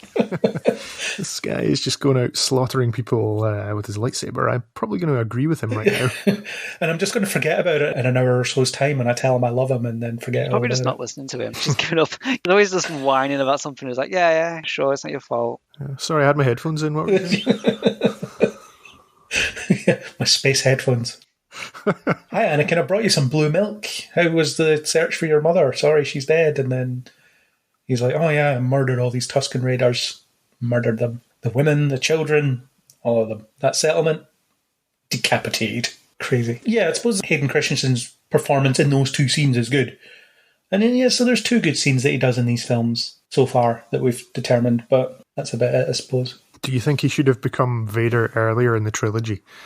I think that's kind of a criticism that gets levelled at it a fair amount. And yeah, maybe we did spend too long with him as a child. And then, as I've said, I quite often blend clones and the first bit of, or the first half of Sith together. Do you think it would have worked out better or been more interesting if his downfall had happened earlier in the trilogy and then might have been able to see the kind of early days of Vader in the third one? So I think if you'd asked me this a few years ago, my answer would have been yes, I think we should have had Darth Vader much earlier. But again, this is me bringing in the Clone Wars and the strong work they did with Anakin there, because the films essentially just tell you that Anakin is a bit of a bad dude and he's always heading down this dark path. But if you watch him in the Clone Wars, he's the guy you heard about in the original trilogy. He's that capable warrior. He's that compassionate friend. He's all those things. And it leads me to conclude that Anakin is a good person who was just misled. And then there's a couple of particular events that cause him to flip. And then by the time he's flipped, it's kind of too late. So he's consumed by this darkness that he can't let go of until much later. So I don't think it was a gradual decline in the way that some people want to think it is. I do think that light switch moment does make sense based on what he goes through, but I don't think that he was always just going to be Darth Vader. There's a lot of elements that go into him turning that are very situational, I think. I don't think it's just that he's out and out bad. I think you still could have had, if you shift the timeline of the three prequel films forward a bit, and then you could still have the Clone Wars cartoons and stuff between, say, 1 and 2. Yeah. You're just speeding things up a bit. You don't have to feel like we've got a bit of filler or, the stuff that it feels as if it's a bit extraneous or needs to be explained elsewhere. If you had Teenage Anakin and Phantom Menace, you would have more time to explore everything, yeah. Yeah, I still think that, like you said, the light switch stuff is good, and you can see And you can kind of sympathize with him as well when he gets kind of manipulated in the third one, how Palpatine is able to kind of twist things and bring him onto his side. But we're talking about the third film instead of talking about this one. So yeah, there's none of that here. So the only bad thing he does in this film is murder Tusken Raiders as an extreme reaction to grief. But then you've seen numerous examples throughout this film and the last one to a lesser extent of him being told that his feelings are wrong. These natural feelings that people have are wrong, and that's going to take a toll on someone, especially someone as young as he is, because Obi Wan is so ill-equipped to answer his questions as well. If he asks Obi Wan, why should I forget about my mother and just try and move on with my life, not paying attention to the fact that I'm having these prophetic dreams about her and things like that, and Obi Wan can't answer those questions because he's a crap teacher and doesn't have the answers. So you could see why Anakin would feel like this whole Jedi thing isn't all it's cracked up to be. It is a bit weird because, as you pointed out, they should share connections about the grief that they've gone through, and you feel as if Obi-Wan should have a bond with him, or they've got things that they could bond over, and yet none of that is really explored properly. Not in this film, no. But it's in the Clone Wars show. So again, I've got the benefit of having seen how they interact in that show, and I'm trying to forget about it when talking about this film because it's not in this film. Kind of annoying when you get so attached to a secondary thing that most people haven't seen. I am one of those people. You're waiting for the Will Rowe-Hood Disney Plus TV show. Just show me the ice cream machine. I want the ice cream maker. What is it, and why does he want it so much? Why is that the prized possession he's running away with when the evacuation's called? We'll find out over the course of 8 episodes. Can't wait. Feels like a subplot that could put in a holiday special, doesn't it? I do notice that they've got Battle for Endor and Caravan of Courage on Disney Plus. I'm proposing now, this is it, this is official, that for Star Wars Day, when in years to come, when we've run out of the other films to talk about. What, as in 2 years from now? Yeah, okay. We could be doing Caravan of Courage. Yeah. Whichever one comes first. Yeah, I'm keen for that. Why not? Cover the whole canon, the whole film canon. Yes. And then we'll do Clone Wars episodes and things after that when we run out of the actual films. How exciting. Isaac, what do you think of Anakin's feelings and being told they're wrong? Do you have any views on that? Yeah, it's always like the main message of the movie is the folly of the Jedi is that they basically bottle everything up. Yeah, just ignore it. Just push it deep down. Just meditate on it. Let it disappear and try and forget and move on. And this is sort of weird robot mind thingy, which I guess they probably tried to not foreshadow it, but it's some way similar to link to how the clones turn on everybody, because we made these ultra loyal army for the Jedi that will just obey any command or whatever and don't really think for themselves, which is basically what the Jedi are in this. It's just obey this principle and this ideal and remove yourself from personal feelings, which is not dissimilar to the complete loyalty thing, and how that can on a dime go wrong. That can all, be pulled from underneath their feet. So I think I don't know if there's a purposeful link between those two switches where the fall of the Jedi is both reliance on a sort of one-mind attitude that not only allows the Emperor to take over with Order 66, but also one of their best new Jedi is so easily manipulated because they could have easily stopped this if they just sort of listened to him for a bit or answered his questions, or they were a bit more open-minded in terms of allowing people to discover and work through feelings healthily. I'm not sure if that is a thing they went for, but I think that's a decent, like a reflective storytelling thing. I really like Hayden Christensen's Anakin Skywalker. I like watching his fall from grace. I think they wanted him to be more sort of Han Solo-ish in his dashing, not really planning ahead attitude. Yeah, I sort of get that from the way he's talking, like his aggressive negotiation stuff, and when they're in this factory bit, is they want him to be like, oh yeah, it's just unlike Obi Wan, who like, oh yeah, we'll go in together or whatever. He's more of a now just run in and the overconfidence thing. Yeah, I don't know if it fully pays off. It's a frustrating film. I do really like it, but there's so much just small things that could have just been a little bit better or been a bit clearer or just a little bit more thought through that would have really sort of elevated it much more than it is. I think the key thing with Anakin is that he was discovered a bit too old. I mean, how is 8 years old or 9 years old too old? It's difficult to consider that, but he was old enough to have an attachment to his mother.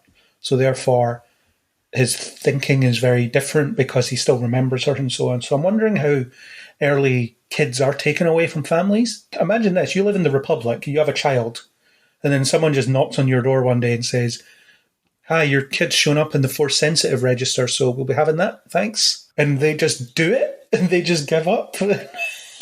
I know this is not part of the movie, but I know there's some variants on Palpatine's story. His is kind of the same. He was an older acolyte than a child. I think he was supposed to be going into young adult, and that's why he focused mostly on Anakin, because, oh yeah, there's a lot of young me in him. I know how he's sort of feeling, and I can use that to my advantage. But like you're saying, again, this is, as with most Star Wars things, it's outside stuff. It's additional bits. It is difficult to separate the base movie or base stuff you get in those 2 hours to all the other stuff that eventually is added on or expanded on and explained and all that. How old is Palpatine? Is he just as old as he looks? I think so. Or is he supposed to be hundreds of years old? I think he's just as old as he looks. I think they have kind of a standard human lifespan. Yeah, I think he's around 50-ish. Yes, he's sort of middle-aged. So, I don't know, I always got the impression that he was ancient, but obviously not. I don't know why, I guess. It's just something you assume when you watch these things. But Angus, you've read a lot more expanded universe material than any of us, so is it ever covered in your experience what happens to young kids in the Republic? Is it just what I said, one day a Jedi will come knocking at your door and take your child because they have the midichlorians? I'm guessing they get a midichlorian test when they're born, maybe? I don't know. I don't know if I've read a whole lot more. I haven't encountered that, though. It's not something that's come up in my research. But it seems like the sort of thing that someone must have covered, because there's got to be some story there about families refusing to let go of their children. Yeah. That seems like it's kind of ripe for storytelling. Turn it on its head, make the Jedi this evil order who come and take children away. There's got to be something out there. My guess would be is when your kid's born, when they do the checkup, I guess, part of it is a midichlorian test, because we have to acknowledge that those things exist. That's the measurement by which Jedi are judged. So they go out and it's like, congratulations, your baby is perfectly healthy, but also we're giving it to the Jedi because it has a midichlorian count that's over this line. So thanks for the child, and see you later. You will never hear from them ever again. Yeah, that's just one of the hazards of childbirth in the Star Wars universe. Just another thing that you've got to worry about. Hope they come out happy and healthy and with a low midichlorian count so that we can get to know them. So we can keep our child. Yeah. But that's crazy. It's just something that's never addressed in any way. No, not at all. The thing about the emotional side of it anyway, that's something that in Last Jedi Luke understands. He understands that the whole Jedi ethos is a bad one and therefore shouldn't be followed in the way that it has been. So I do think that, well, certainly Rian Johnson was aware of the fact that this had potential to be looked into in greater detail. Pretty turbulent time for the Jedi if they've been going for 1,000 generations or however long it is, and then over the course of 30 years or something, everything just comes crumbling down. Yeah. And anyone who has a chance of continuing on the Order is reconsidering the whole thing and thinking, nah, that was just a terrible idea. We should never have done anything like that. And you have to wonder that Yoda might learn an important lesson out of all this as well. But you don't know how strictly he subscribes to that whole Jedi ethos as well, because he seems smarter than that. He seems more innovative than that. But then he's the head Jedi, isn't he? Like, the buck stops with him. I think he's just got a cushy government role, you know. He's worked his way up the ladder, got to that position, and normally he'd be a little green man of principle, but he's just got to go with the flow now. He's got to uphold the apparatus that is keeping him in a position, keeping him in a job. He keeps getting his little three-fingered palm greased. Exactly. By big business. If he was just to step back and take a look and reconsider, and he thinks to himself, Yoda, this isn't you. This isn't what you got into this for. And there's also the mention of the prophecy, the whole thing about Anakin's the one to bring balance to the Force.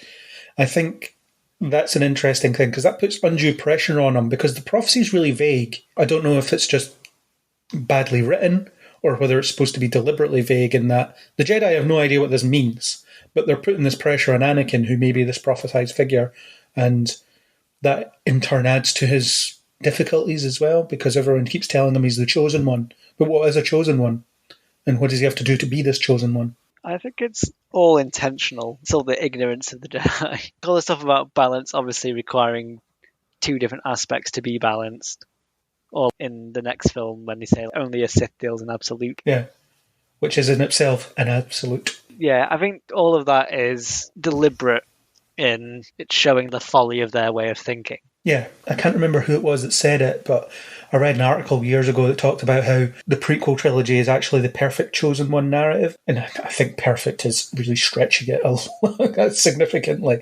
But if you look at other things, I mean, how many other things have we seen that people are destined to be in a certain role? I mean, they even did it with Spider-Man when the Andrew Garfield films, as in this whole, your blood is the only blood that could have got these powers, so therefore you're destined to be Spider-Man. And it's this whole...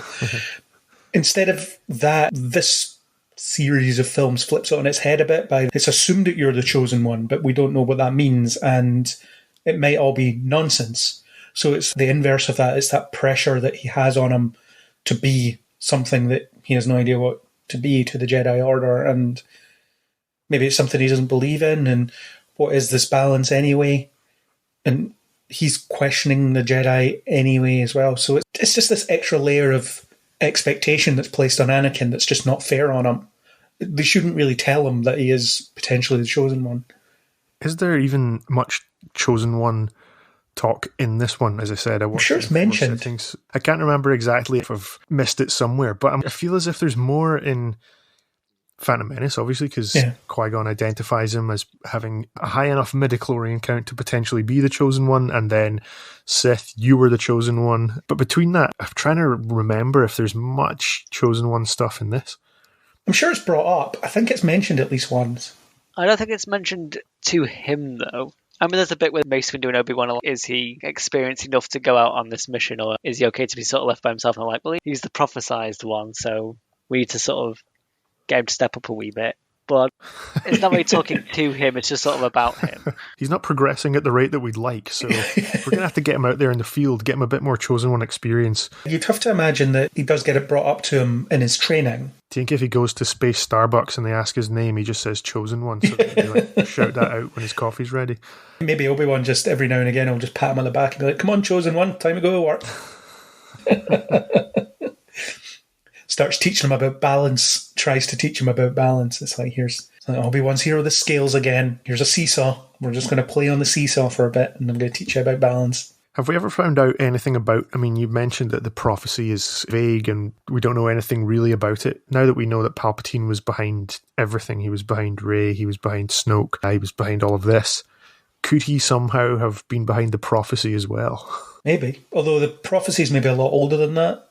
Right, but I'm wondering if there's some kind of Sith jiggery-pokery going on where he's managed to tap into something, maybe Plagueis passed something down to him and he was like, look, I've sown the seeds for this prophecy, we just need to find the right patsy to pin it on. And then, boom, we're rolling, Sith back in business. Yeah, but they also congratulate themselves when they say, or Lucas does, when he says, well, he fulfills that prophecy when he does away with the Sith. It's like, well, no, he doesn't, because there's still an imbalance. Because now there's only Jedi. And then you get it again in Rise of Skywalker, where Anakin's voice says to Rey, restore the balance like I did, or something like that. According to the Jedi, balance means no Sith. I have heard recently, this is stealing from Star Wars Minute, but they were theorizing that balance is like, if you think about it, your body needing a healthy diet. You only really want to eat good stuff.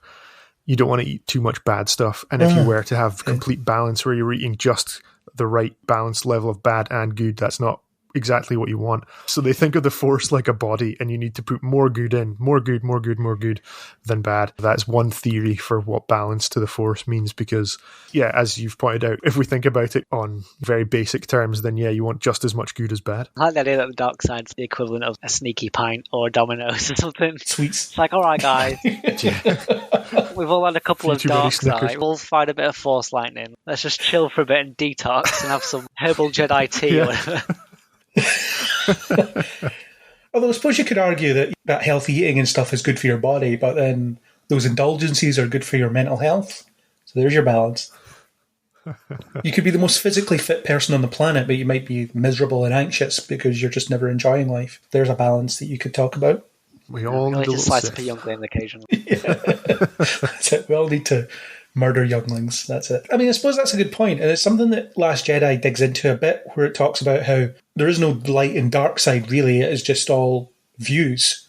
It's all the way people view things. So it's this seductive side of the Force that's, I guess, more dangerous in the way that it maybe corrupts your thinking and it's more difficult to control and things like that. I don't know if you've played Knights of the Old Republic, but I always go Sith because it's easier and you get cooler powers. I'm just evil to everybody I meet as a Sith in those games because, again, easier. Or play the Force Unleashed. It's fun and you get to tear stuff apart, just as Starkiller, who's the most powerful being in the universe as far as anybody's concerned in that video game. These are all coloured by perception. So maybe the balance is recognising that the two sides of the Force do exist and you have to not ignore one of them. Because that's ultimately the Jedi's problem, isn't it? They ignore the dark side. They think it should be cast aside and defeated, but it's there. They have to acknowledge it's also it. the dark side's problem. That's why is it the rule of two, where, because they are none about compassion and all about power and whatever. There's no more than two of you because you're training them with this ideology that they have to kill you to become the most powerful. So both of them suffer from the same problem. Maybe an emotionally healthy Force user can tap into both sides of the Force without any kind of negative emotional consequences. I know that's another expanded thingy, but is it Qui-Gon Jinn? He'd sort of got it. He sort of worked it out. We kind of need a bit of both. I think it's supposed to have been, I'm not sure what the term is. It's not one with the Force, so it's like he's reached his own personal balance or something. But again, that's lore. It's not in the movie, so... Somewhere in that grey Jedi space. In expanded universe stuff as well, is Mace Windu not tapping into a bit of dark side? Maybe I made that up. Don't know. Same with Ahsoka in The Mandalorian. She's figured it out. Or she seems to have figured it out. Yeah. It's more than just one side or whatever. Yeah, so you can have clarity and Force lightning. They aren't mutually exclusive. But you could argue that Dooku's figured it out as well, because he doesn't seem maniacal. He seems quite centred. He's, I don't know, not playing both sides, but he's got a hold of things. He has a sense of what's right while also removing himself from various emotions and stuff. I think the conclusion is the films don't tell us enough about these things, but there's a few interpretations as well, so that's the thing. And it does support my theory that it's all perception. There's no good and evil, really. It's all perception. It's all what you do with that ability. And I think the Jedi's short-sightedness is attributed to the fact that they just pretend this other side of the Force doesn't exist. Yeah, and can't even recognise it when it's present there on Coruscant, just down the road at Sith headquarters. That's nothing. Don't worry about that. I think I'm sensing some dark side. No, don't worry about it. It doesn't exist. Yeah. There's no way. Is it in this film that Yoda talks about the dark side clouding things? He also senses Anakin's murder spree and does nothing about it. It's nuts. The Jedi are the villains here, really, aren't they? Okay, so we've done a bit of soul searching on the Jedi Order stuff, so that's pretty cool. We'll probably cover that a lot more in Sith, because I think it's more relevant in Sith. The stance of the Jedi and what the Sith are and why everything goes to pot, really. That's more coverage for that film, I think. But there is seeds of it there. So let's just talk about the action. What do we think of the action sequences in this? There is one we've already really talked about, the chase in Coruscant. We didn't talk about Obi-Wan versus Jango. So what do we think about Obi-Wan versus Jango in the rain on a platform? Super great. I don't know if it's still having the same sort of strong reaction to it I did when I was a kid watching in the cinema, but I could watch that like 100 times, that part. Just so much going on. There's people losing guns, people losing lightsabers, dangling stuff, flips. Flying kicks. Getting a lift. Flying kick, yeah. Boba Fett trying to kill Obi-Wan with a ship and failing. Yeah, it's got everything.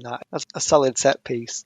Yeah, it's pretty cool. I do like it, actually. Although they all have that same problem of whenever a Jedi loses his lightsaber, it's seen as the be-all and end-all of the sequence. That's it, they're done for kind of thing. And they always do that thing where they cut to the lightsaber and show you where it lands. It really annoys me every time they do it. I've got to remember that. That lightsaber is over in that corner. It's the bit where Obi-Wan tries to get it with the Force and then it gets the cable wrapped around his hands. And then props to ILM. Some of the CGI giant battle set pieces, especially towards the end, is it on Geonosis when it's a sandstorm and just the different coloured lasers lighting everything up. This looks amazing for 2002, 2001, 2002-ish computer animation, especially seen as it would have looked weird trying to animate quite a lot of clones at once or a lot of ships at once. So they just kind of like pull the focus really close to here's some of those big rolling droids and here's a handful of clones running through this like dirt and sand and chaos just flying around them, and all this sandstorm and smoke cleverly used to not have too much stuff on screen. It looks amazing. All this actual clone and droid war stuff. The Obi Wan and Django sequence stands out to me because it's just two guys fighting, really, and there's something, I'm not going to say visceral, but there's something a little bit more grounded about it than there is about some of the other stuff. It is really impressively done. Yeah. It does make me think about people kind of scrapping or brawling more than actually fighting, because, like you say, they lose their weapons, they're kind of scrabbling about, they're sliding down the side of the platform. There's not a lot of art to it. They're just kind of slugging backwards and forwards at each other, getting jetpacks blasted off. Yeah, it doesn't feel choreographed, which is the important thing. Yeah. I love the alternate where you get Kim versus Mace Windu and Mace Windu just absolutely floors him. Not even close to a fair fight. What's the bit where he gets his jetpack damaged and he tries to fly away, and then Mace just one sweep of the lightsaber, the head comes off? It's pretty brutal. He didn't deserve that. It's because he set fire to Mace's favourite cloak. It's the only one that fits right. CGI fire. Yeah, the space battle in the asteroid field is another highlight for me. I do really enjoy that, with the seismic charges. I hate the Kid Bobber, though. With that weird whispering shout, like, yeah, get him. It's like, oh my god, don't call to the kid. I hate it. Just move on. He's acting his wee socks off because you can tell he's been told to kind of be like bobbing around. It's the same at the Colosseum as well. Everyone else in that box is kind of standing still and just pretending they're looking down at this fight, but he's obviously been told, right, look like you're really enjoying this. He's kind of ducking and weaving, and I quite enjoy it. Quite like looking at him and seeing that he's having a good time. And that image of him picking up the helmet that still has his dad's head in it, it's quite striking, actually. Yeah, grim. I find the Geonosis battle a bit exhausting, though, in a bad way. I don't know if there's a good way for something to be exhausting, because there's just so many parts to it. It is really exciting to see a bunch of Jedi in one scene igniting their lightsabers, because we've never seen that before. We could only imagine it, so to see that for the first time was really cool. But then it just goes on forever.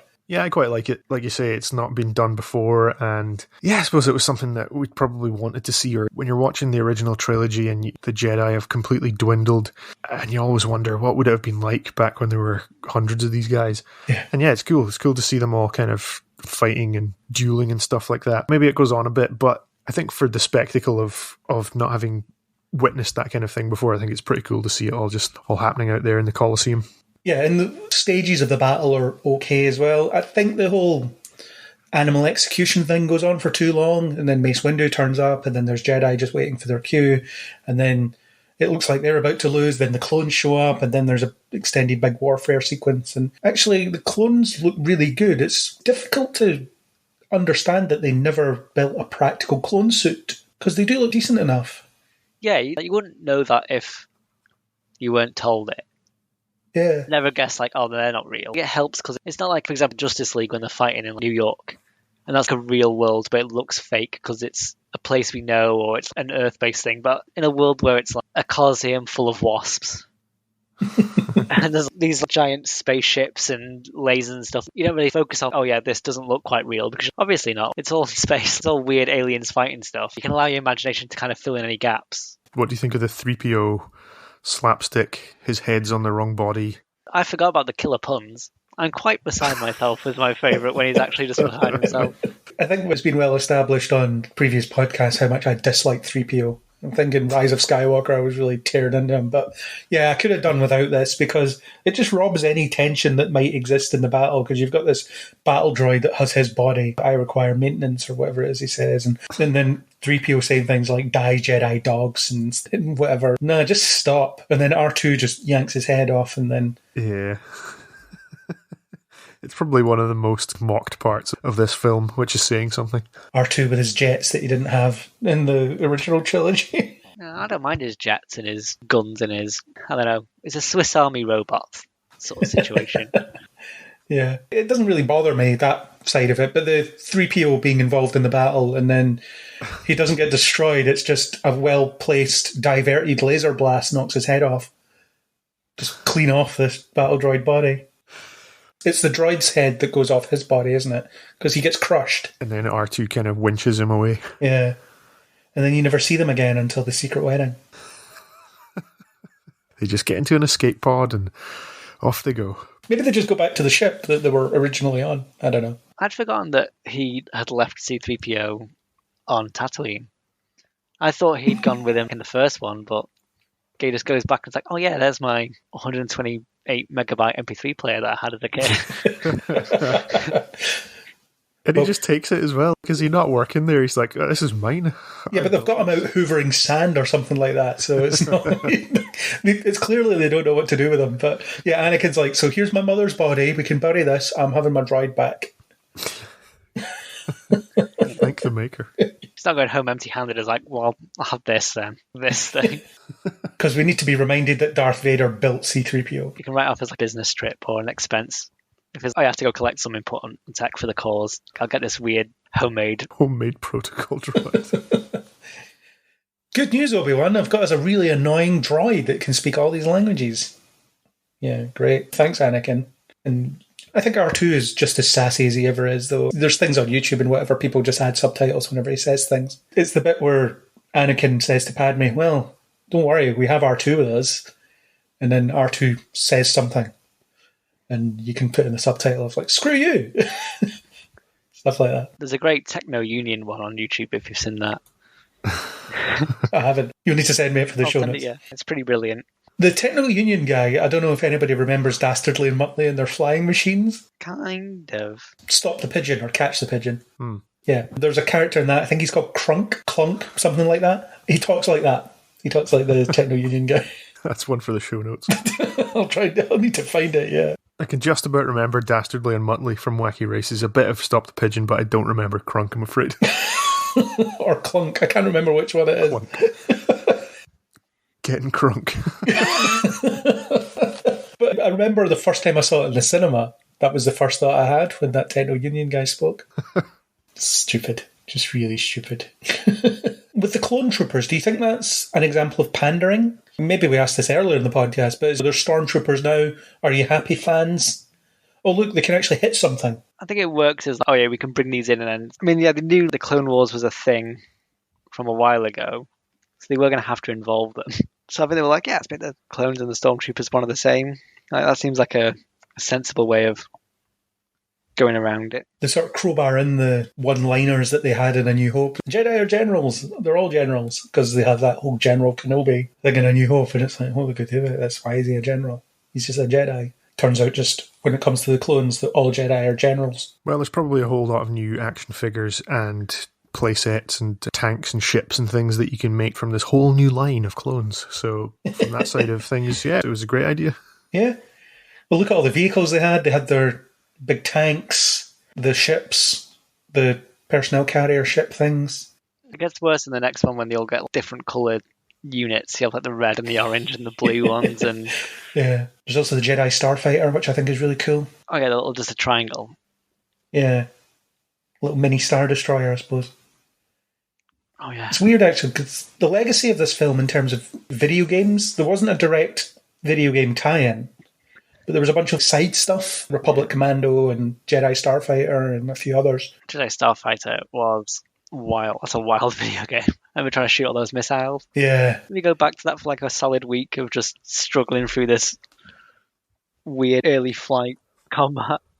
Yeah, we did the co-op campaign, didn't we? We did the missions co-op.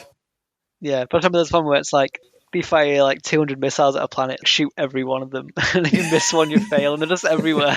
It's like, there's no way anyone could do this. Yeah, and then when you put it on two-player, what it does is it ramps up the number of missiles, because I remember doing it no problem on single-player, but it gives you more than double for two-player, I guess. Crazy. But it was a good game for what it was, and I remember I was playing it before the film came out, so I got to the last level before I saw the film, but I had no idea what was going on, so I don't feel like it spoiled anything. I was like, I didn't know what Geonosis is. I didn't know why I was protecting clone troopers. I didn't know what was going on. And I remember when I saw the film, I was kind of not sure what was going on by this point as well. It's all entertaining. I mean, yeah, there's the dull politics stuff, but when it actually does do action stuff, it's fun. It's a lot of fun to watch.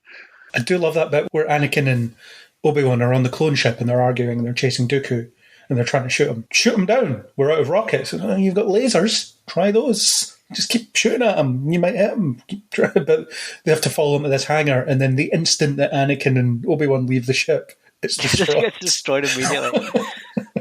But again, it's tying into that whole thing we mentioned earlier about this slave race of soldiers.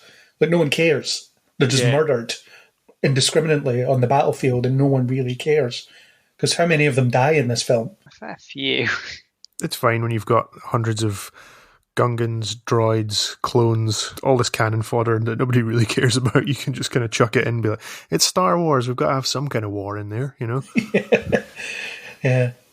And it's the only time we see Anakin with a green lightsaber as well. Fact. Yeah, I love it how it's this deeply personal weapon that you have to build yourself, you have to get your own crystal, all that stuff. And then they just chuck a couple of lightsabers at them. Here's some spare PE kit. Yeah. It might smell, but it'll work. Oh, not this one. I don't want this. This is far too small. Now I've got the forgot my lightsaber. I got a spare Yoda lightsaber. It's tiny. Although I didn't clock, is Anakin using the lightsaber that gets given to Luke before that point? Or is this something he gets in Sith? Oh, the green one. No, the blue one that Anakin's using earlier in the film. Is it that handle that ends up going to Luke? He loses it in the droid factory, doesn't he? Because it gets chopped in half and then he's like, Obi Wan is going to... He doesn't lose it, it just breaks. Yeah, the emitter comes off the end, doesn't it? But he still has it because he goes to turn it on and then nothing happens. Yeah, it just sparks or Yeah. Then he's like, Obi-Wan's going to kill me. He's going to try. Obi-Wan's going to chop off all my limbs for you. What happens to Obi-Wan's lightsaber? Presumably Dooku still has it. Gives it to Grievous. Yeah.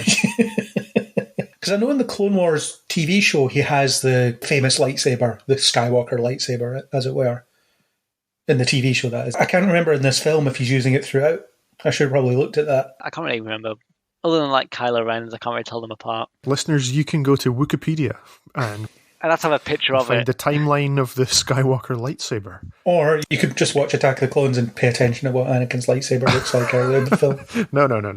I'm never going to watch it again, so I'm never going to find out. This will be a question that will never be answered unless someone tells me. Third-party sources.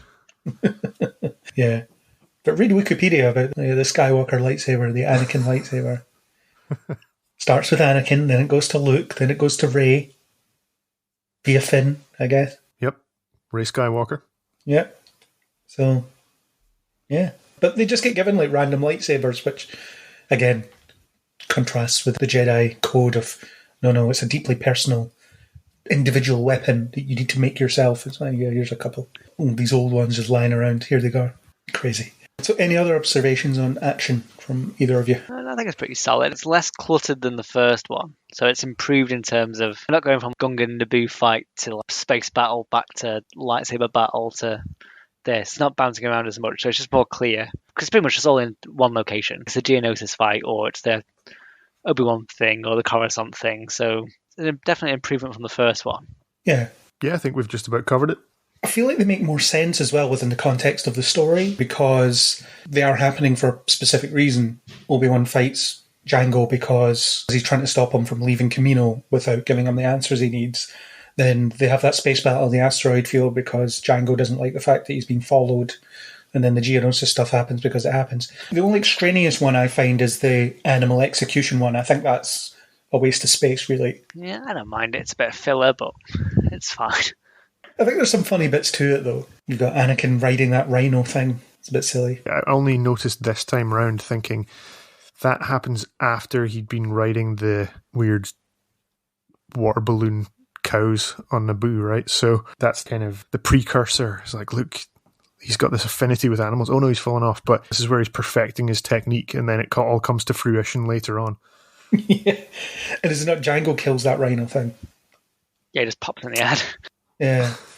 That's after it's wrecked his jetpack, I think. Yeah, it's just charging at him, so he just shoots it between the eyes. What a strange film.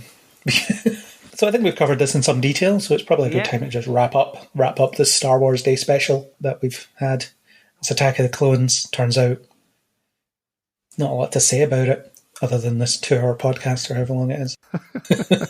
Angus, what's your final thought on Attack of the Clones? I'd be remiss if I didn't mention the score. I always love the music, and as bad as the film might be, I did watch it over 4 sittings.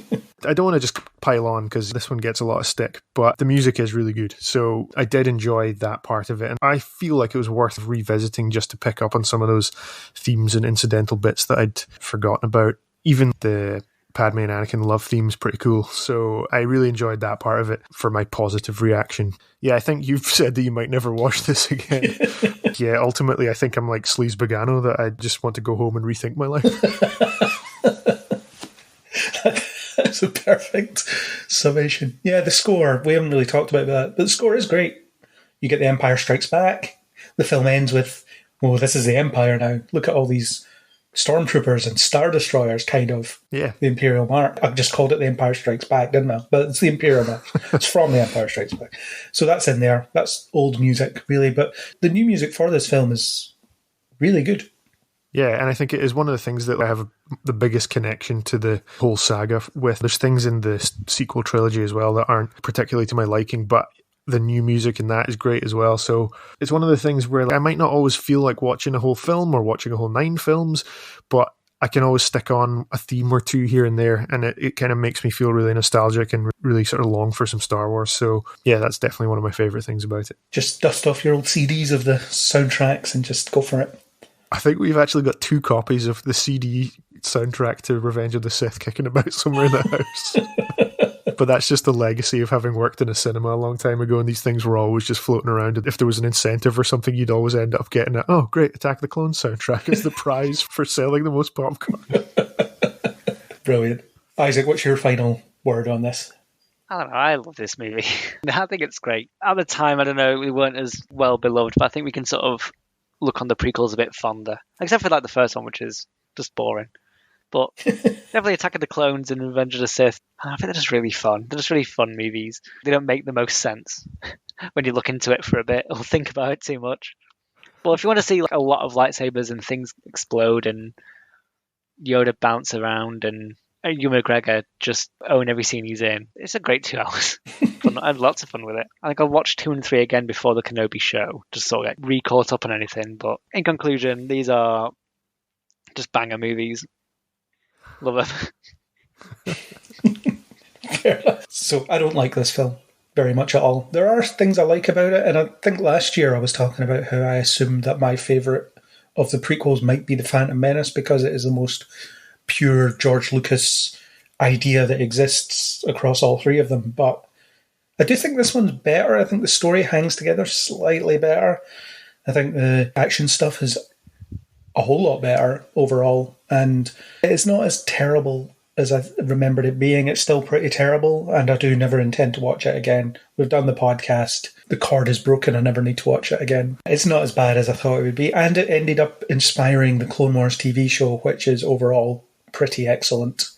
So if you haven't watched it, Angus, and Isaac, you haven't watched most of it either, give it a watch. Just that one episode on Mon Calamari, or the Mon Calamari saga. You saw quite a lot of it, actually, while I was watching through it when we lived together. I don't remember anything other than Mon Calamari. What else is there to remember? There was the 3-parter on that Force planet, and you were on the podcast about the final episodes. Oh yeah, the Bad Batch and stuff. Yeah. So the legacy of Attack of the Clones is probably better than Attack of the Clones itself, because it allowed for a really great animated project to exist. I thought you were going to say memes. Memes. The memes. I don't know much about the memes, yeah.